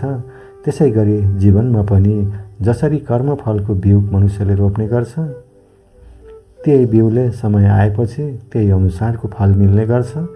त्यसैले यो शरीरलाई क्षेत्र भनिएको छ। यो क्षेत्र र क्षेत्रज्ञको ज्ञान धेरै विद्वानहरूद्वारा धेरै प्रकारले भन्ने गर्छन् र यस ज्ञानमा 5 महाभूत अर्थात् पृथ्वी, अग्नि, जल, आकाश र वायुलाई मिलाएर साथै मन, बुद्धि र अहङ्कार सबै बुद्धि पनि सामूहिक रहेका छन्। यसको सँगै यसमा सुख, दुःख, विजय, शरीर, विकार, धैर्य यी सबै पाउन सम्मिलित रहेका छन्। परम ब्रह्मलाई ज्ञान गराउन सक्ने ज्ञान प्राप्त कसरी पाउन सकिन्छ यसको ज्ञान म तिमीलाई भन्नेछु। अर्जुन, मनुष्य जातिमा कुनै पनि प्रकारको खुबी हुनसाथ उसमा कुनै पनि प्रकारको घमण्ड हुनु हुँदैन। कुनै पनि प्राणीलाई सताउनु हुँदैन। अरूको प्रति क्षमावान हुनुपर्छ। गुरुहरूको सम्मान वा सेवा गर्नुपर्छ। मन र बाणीमा सरलता हुनुपर्छ। मन र समस्त इन्द्रियहरूमा समस्त वश हुनुपर्छ। कुनै पनि किसिमको भावनामा बग्नु हुँदैन। सन्तान, जीवनसाथी, घर र धनमा मोह हुनु हुँदैन। राम्रो समय होस् या नराम्रो समय, हर समयमा मनलाई स्थिरता बनाउनुपर्छ। काम वासनामा रुचि राख्नेसँग दूरदृष्टि बनाउनुपर्छ। एकान्तवासमा बसेर मनलाई शुद्धिकरण गर्न सक्नुपर्छ। परमेश्वरमा पुरै समर्पण र ध्यानमग्न हुन सक्नुपर्छ। हे अर्जुन, म अब तिमीलाई परम ब्रह्मको बारेमा बताउँदैछु। उहाँ सर्वव्यापी हुनुहुन्छ। उहाँ सबै इन्द्रियहरूको साथ पनि इन्द्रियहरूको बिना नै हुनुहुन्छ र निपुण हुँदाहुँदै पनि सर्वगुणहरूमा पनि समाहित हुनुहुन्छ। उनी सबै सजीवहरू तथा निर्जीवहरूमा छन्, तर पनि उनलाई जान्नमा कसैको रुचि हुँदैन। ब्रह्माको जस्तै जीवन उत्पन्न गराउँछन्, विष्णुको जस्तै पालन गर्छन्, त्यस्तै शङ्करको जस्तै विनाश पनि गर्ने गर्छन्। उहाँ अलग अलग कालहरूमा हुँदा पनि एक जस्तै लाग्ने गर्छन्, अर्थात् एउटै कालमा पनि अलग अलग प्रकारको हुने गर्छन्। मायाको पनि महामाया, परम ब्रह्मदेखि पनि परम हुन साथै सबै प्राणीहरूमा उनको हृदयमा निवास गर्छन्। परन्तु यस्तो प्रान्त पनि यो जान्ने योग्य छन्। हे अर्जुन, यो प्रकृति र पुरुषको पनि कुनै सुरुवात छैन, किनकि प्रेम र घृणा तथा 3 प्रकारको गुण अर्थात् सत, रज, तम पनि प्रकृतिकै देन हो। कार्य र कार्यहरूलाई गर्न सक्ने बुद्धि पनि प्रकृतिकै देन हो। प्रकृतिमा जन्मेको मनुष्य प्रकृतिकै गुणहरूलाई भोग्ने गर्छ र यिनै गुणहरूको भोग अनुसार नै उसको जन्म र मरण निर्धारित हुने गर्छ। यसै गरी जो पनि मनुष्य यो पुरुष र प्रकृतिलाई जान्न बुझ्न सक्षम बन्छ उसले कर्म गरिरहँदा पनि मलाई नै प्राप्त गर्ने गर्छ। परमात्मालाई हर मनुष्यले अलग अलग तरिकाले प्राप्त गर्ने गर्छन्, किन्तु जो मन्द बुद्धिको हुने गर्छन् उनीहरू त यो ज्ञानलाई सुनेर मेरो प्रकृति जानेर नै मृत्यु लोकबाट मुक्ति प्राप्त गर्ने गर्छन्।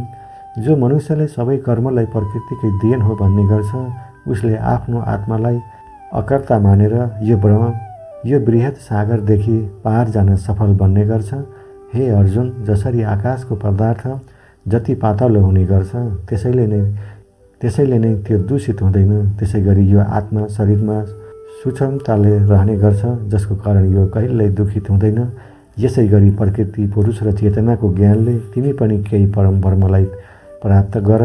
यसरी यो अध्यायमा श्री कृष्णले गहिराईले उपदेश दिनुभएको छ कि कसरी हामी आफै गरेको कर्मको कारण जीवनमा खुसी र दुःख प्राप्त हुने गर्छ। मान्नुहोस्, यो हाम्रो शरीर एउटा स्रोत जस्तै हो र हामी यो एउटा किसान। अब हामी जस्तो बिउ यो खेतमा रोप्नेछौँ, फल पनि त्यही बिउ अनुसारको फल समय आएपछि पाउनेछौँ। तपाईँ अहिले कसरी के गर्दै हुनुहुन्छ त्यसको फल त्यही समय आउनेपछि तपाईँ अहिले कसरी के गर्दै हुनुहुन्छ त्यसको फल त्यही अनुसार समय आउन साथ पाउनुहुनेछ। यसरी हामीले अध्याय 13बाट शिक्षा प्राप्त हुने गर्दछौँ। दर्शकबिन, यो थियो अध्याय 13 को शिक्षा। श्रीमद् भागवत गीता अध्याय 14 गुणत्रय विभाग योग। यो अध्यायमा 27 श्लोकहरू रहेका छन्। हामीहरूलाई यो अध्याय 14बाट यो ज्ञान प्राप्त हुनेछ कि हाम्रो स्वभाव कसरी 3 भागमा विभाजन गरिएको छ, यसबारेमा जानकारी पाउनेछौँ। यसबारेमा श्रीकृष्ण भन्नुहुन्छ, हे अर्जुन, अब म तिमीलाई यो संसारको 3 गुणहरूको बारेमा जानकारी दिनेछु, जसले आत्मालाई शरीरको मोहमा बाँधेर राख्ने गर्छन् र जसलाई चिनेर कोही पनि मनुष्यले मलाई प्राप्त गर्न सक्छन्। यी 3 गुणहरू हुन् सत्वगुण, रजोगुण र तमोगुण। सत्वगुण नै यी 3 गुणहरूमध्ये सर्वश्रेष्ठ गुण हो। यसले ज्ञान र सुखलाई जोड्ने गर्छ। रजोगुण कामनाहरू र आसक्तिले उत्पन्न हुने गर्छ, जो कि कर्म र उसको फलसँग बाँध्ने गर्छ। तमोगुणले मनुष्यलाई भोग विलास, आलस्य र निद्रामा बाँधेर राख्ने गर्छ। हे अर्जुन, सत्वगुणले सुख दिन्छ, रजोगुणले कर्म गराउँछ र तमोगुणले नै मनुष्यलाई उसको हैसियतभन्दा पनि तल पार्ने गर्छ। कुनै पनि यी हर गुणहरूलाई आफ्नो बसमा राख्न सक्नेले श्रेष्ठ गुणलाई प्राप्त गर्न सक्छ। जो समयमा मनमा शान्ति र मनोबल बढेको महसुस हुन्छ, त्यो समय यो मान्नुपर्छ कि सत्वगुण बढिरहेको छ।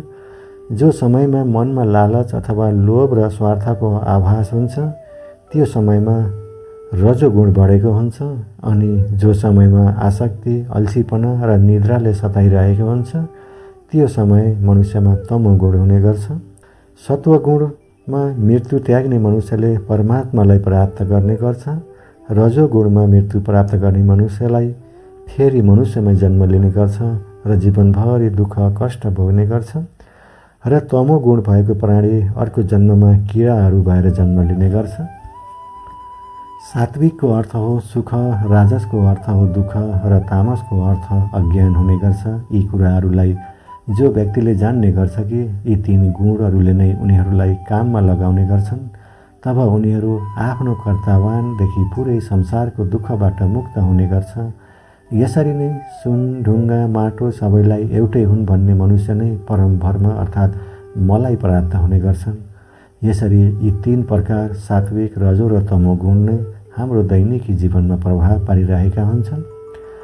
यदि हामी परिश्रम गरेर कुनै आशा राख्दैनौँ भने हामी सधैँ सुखी रहनेछौँ। यदि हामी हाम्रो राम्रो परिणाम मिलोस् भनेर कुनै कामना गर्छौँ र त्यसमा कुनै ग्यारेन्टी हुँदैन कि खुसी मिल्नेछ या दुःख। यदि हामी कसैको नोक्सान गर्नको लागि कुनै कर्म गरेका छौँ भने यो निश्चित छ कि कुनै न कुनै समयमा हामीलाई पनि त्यो दुःख अवश्य मिल्नेछ।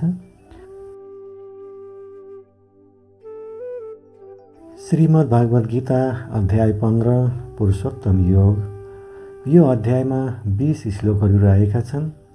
हामीलाई यो अध्याय 15बाट यो शिक्षा प्राप्त हुनेछ कि यो संसारमा मनुष्य सही मार्गमा नहिँडेर कसरी आफ्नै कल्पनाको संसारमा रमाउने गर्छ, यसबारेमा ज्ञान प्राप्त गर्नेछौँ। यसबारेमा श्रीकृष्ण भन्नुहुन्छ कि यो संसार त बरको उल्टो रुख जस्तै हो, जसको जराहरू माथि छन् र हाँगा र पातहरू तल छन्। यहाँ पातहरूले वेदहरूलाई दर्शाउने गर्छ। हाँगाहरूमा फलेको फल कर्मको फल जस्तै रहेको छ। यो रुखको जति पनि शाखाहरू रहेका छन्, तिनीहरू 3 तरहको गुण अर्थात् सत्व, रजो र तमो गुणहरूद्वारा नै बनेका हुन्।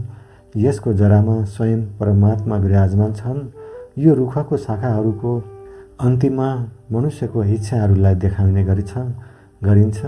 यो रुख सबै दिशामा यसरी ठुलो देखिने गर्छ कि ज्ञानको अभावमा मनुष्य यसैमा अल्झेर जिन्दगी गुजार्ने गर्छ र जो यो रुखको रहस्यको बारेमा जान्ने गर्छ उसलाई परम धर्मलाई प्राप्त गर्ने गर्छ।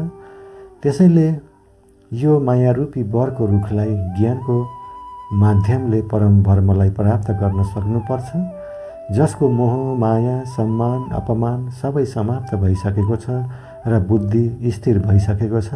ती पुरुष मुक्ति प्राप्ति गर्ने गर्छन् र मुक्ति पाएर जो परमात्मालाई ती पुरुष प्राप्त हुने गर्छन् उसलाई कुनै पनि प्रकाशले उज्यालो पार्नु आवश्यक पर्दैन,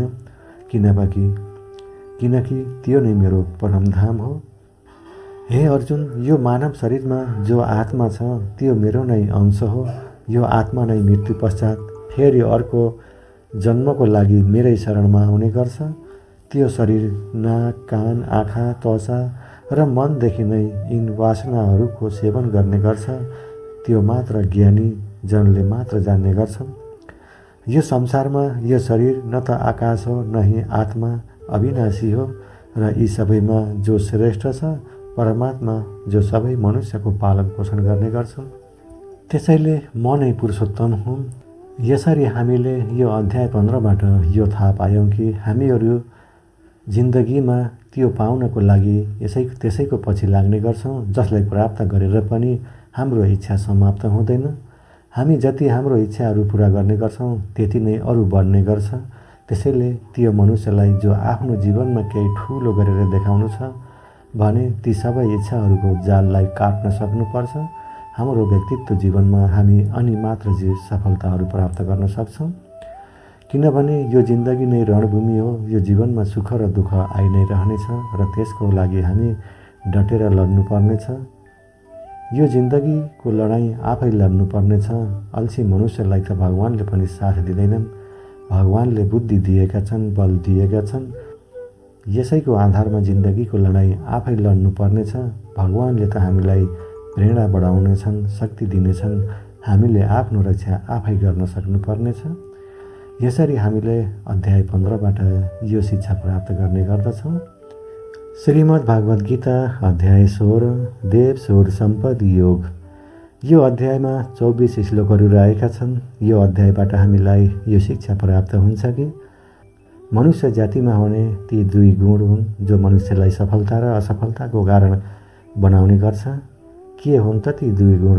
यसको बारेमा यो अध्यायमा हामीले ज्ञान प्राप्त गर्नेछौँ।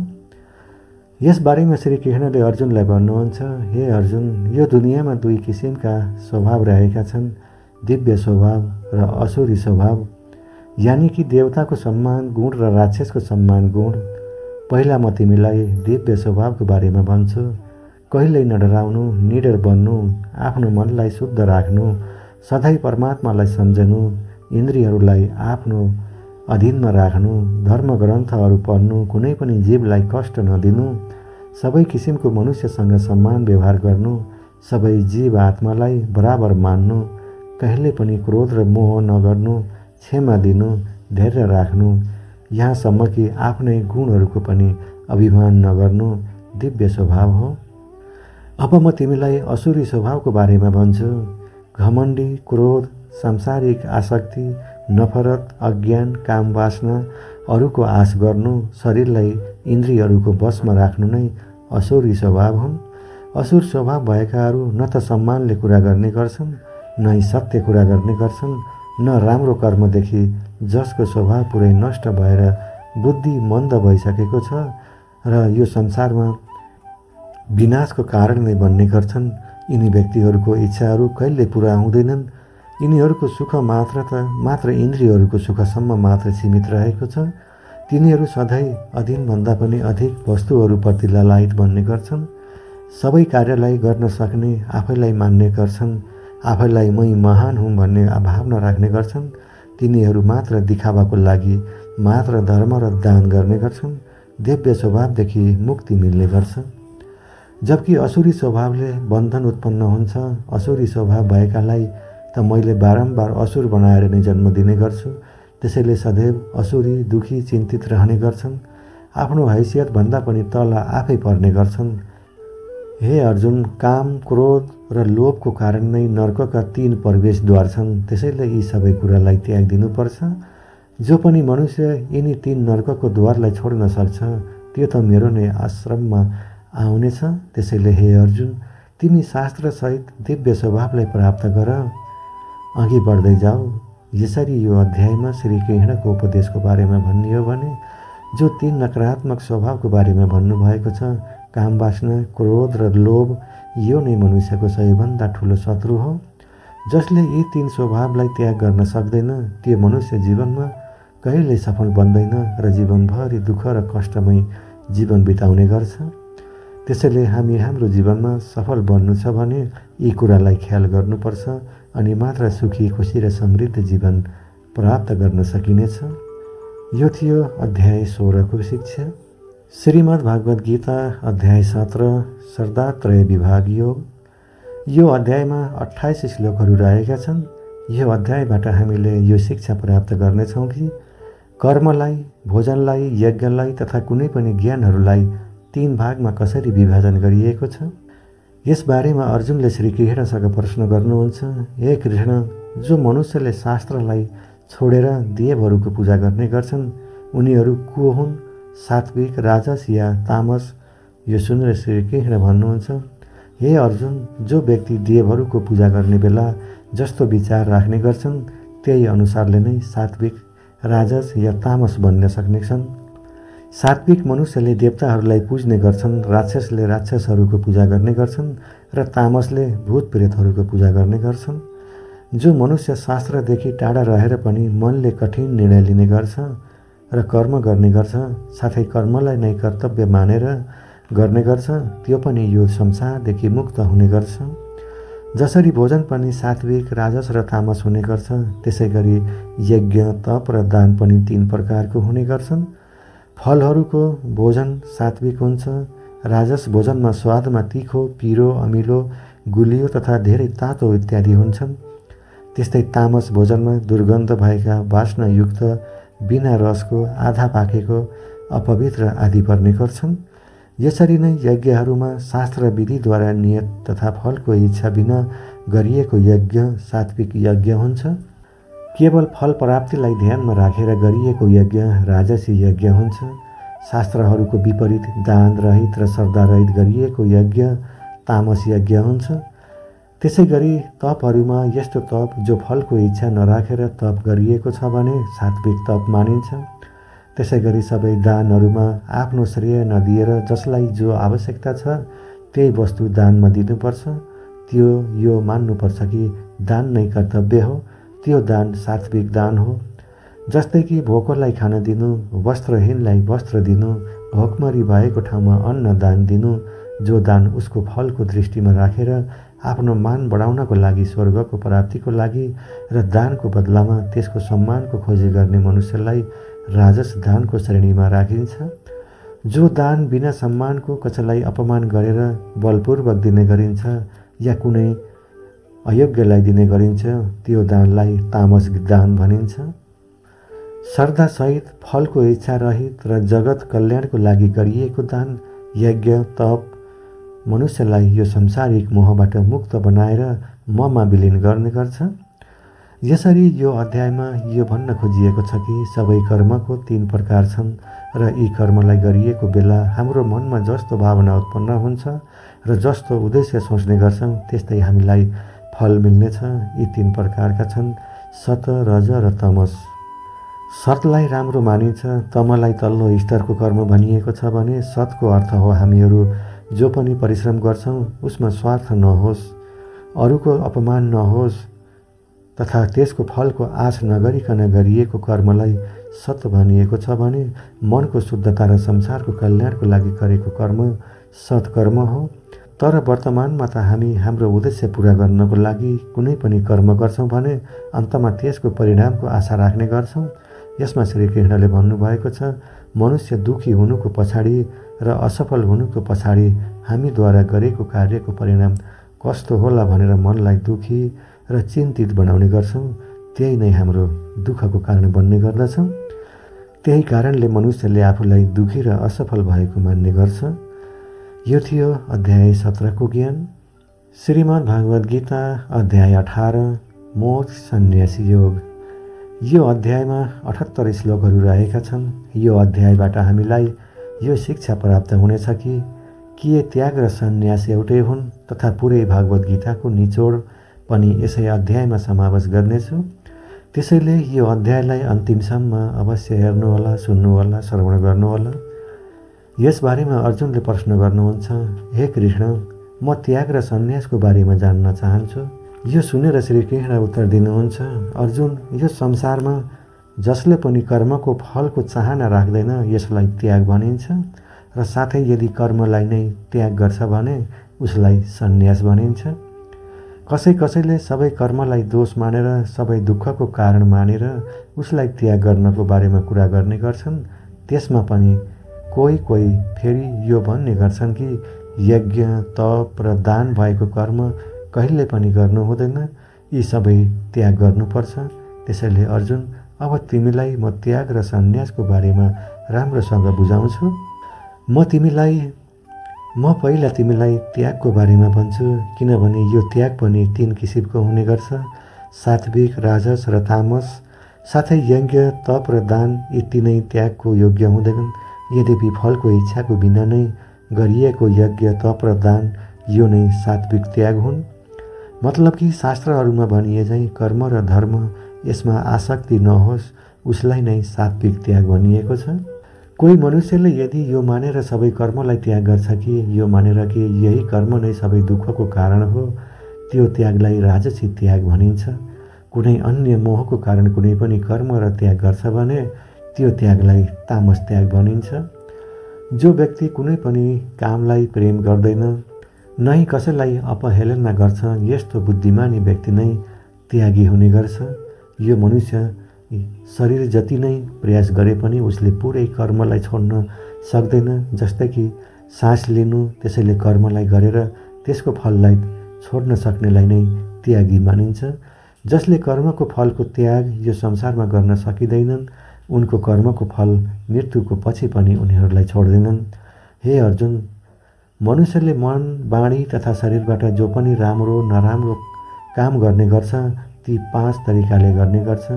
गरिरहेको द्वारा, उसको शरीरद्वारा, उसको ज्ञानेन्द्रियको द्वारा, उसको कामेन्द्रियको द्वारा, या फेरि उसकै पूजनीय देवताहरूको द्वारा। ज्ञाता, ज्ञान र त्रेय यी 3 प्रकारका कर्म प्रेरणाहरू हुन्। जस्तै कर्ता, कारण र गरेको यी 3 प्रकारको कर्म सङ्ग्रह हुन्। अर्जुन, ज्ञान, कर्ता र कर्म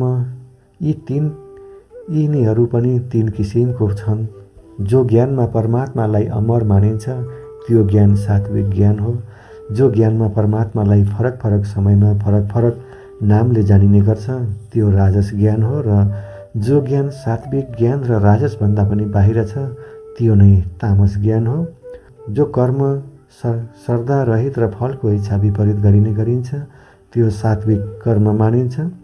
जो कर्म फेरि प्राप्त गर्ने उद्देश्यले गरिने गरिन्छ त्यो कर्म राजस कर्म हो। जो कर्म कसैको नोक्सान गर्नको लागि गरिने गरिन्छ त्यो काम तामस कर्म हो। यसै प्रकारले सात्विक कर्म गर्ने व्यक्तिहरू सात्विक कर्ता बन्छ, राजसी कर्म गर्ने व्यक्ति राजसी कर्ता र तामसी कर्म गर्ने व्यक्ति तामसी कर्ता बन्ने गर्छ। त्यसै गरी यो बुद्धि र सङ्कल्प पनि 3 किसिमको हुने गर्छन्। हे अर्जुन, सात्विक कर्म, राजसी कर्म र तामस कर्म गर्नेहरूको बुद्धि र सङ्कल्प यो पनि कर्मश सात्विक, राजसी र तामसिक हुन्छन्। हे अर्जुन, सुख पनि 3 किसिमको हुन्छन्। बिना कुनै कर्मफलको परम धर्ममा ध्यान लगाएर प्राप्त हुने सुख सात्विक सुख हुन्छ। बल, बुद्धि, शक्ति, राज्य इत्यादि प्राप्तिको सुख राजसी सुख हो। निद्रा, अल्छीपना, काम वासना इत्यादि तामस सुख हो। यी सबैको ब्रह्माण्डमा यी नै 3 प्रकारको अलावा केही पनि छैन। हे अर्जुन, ब्राह्मण, क्षत्रिय, वैश्य र शूद्र यी चारैको कर्म यिनैको गुणहरूको आधारमा तय गरिएको हो।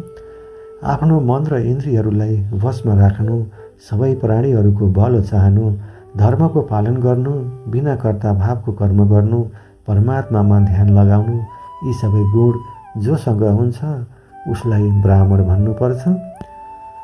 बल, बुद्धि, दान, वीरता, शासन यी सबै क्षत्रियको कर्म हुन्। खेती, व्यापारी इत्यादि वैश्यको काम हो तथा यी सबैको सेवा गर्नेलाई शूद्रको कर्म हो। हे अर्जुन, अर्काको कर्म र धर्मभन्दा त राम्रो हो, यद्यपि थोरै गुण किन नहोस् आफ्नै कर्म र धर्म निभाउनुपर्छ। यो गर्नाले नै मोक्षको द्वार खुल्ने गर्छ। मानव कर्ममा केही न केही कमी त रहिने नै गर्छ, तर पनि उसले आफ्नो कर्मलाई छोड्नु हुँदैन। कुन तरिकाले कुन व्यक्तिले भगवानको प्राप्ति गर्न सक्छ यसबारेमा पनि म तिमीलाई भन्छु। सदैव सादा र हलुका भोजन गर्नेलाई, आफ्नो देशको धर्म निभाउन सक्नेलाई, इच्छाहरूलाई त्यागेर एकान्तमा ज्ञानको अध्ययन गर्नेलाई, मन, बाणी र शरीरलाई वशमा राख्नेलाई, लाभ, हानि, सञ्जीव, निर्जीव, मित्र, शत्रु यी सबैलाई बराबर मान्न सक्नेलाई, घमण्ड, बल, मोहको बिना र शान्तिले स्वभावको भक्ति र प्रेम गर्नेलाई, त्यस्ता व्यक्ति सधैँको लागि मेरो चरणमा आउने गर्छन्। यस्ता ब्रह्मयोगी त कुनै आश राख्ने गर्छ, न त आफ्नै या अरूलाई दोष दिने गर्छ, न त कहिल्यै दुःख र सुखमा विचलित बन्ने गर्छ। यस तरहको परमयोगी सबै कर्म गर्दा पनि परमात्मालाई नै कर्म गरेको मान्नेलाई नै भगवान प्राप्ति हुन्छ। हे अर्जुन, त्यसरी नै तिमी पनि आफ्नो कर्म र धर्म निभाए भने तिमीले पनि मलाई पाउनेछौ।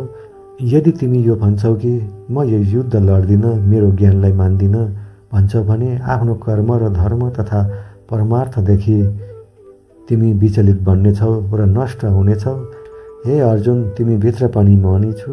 त्यसैले सबै मोहलाई त्यागेर यो मायाबाट बाहिर निस्क र आफ्नो कर्म र धर्म युद्धलाई अनि मात्र भगवानको धाममा तिमीले ठुलो स्थान प्राप्त गर्नेछौ। हे अर्जुन, मैले तिमीलाई सबै रहस्यमय र गोपनीय ज्ञान तिमीलाई दिइसकेको छु।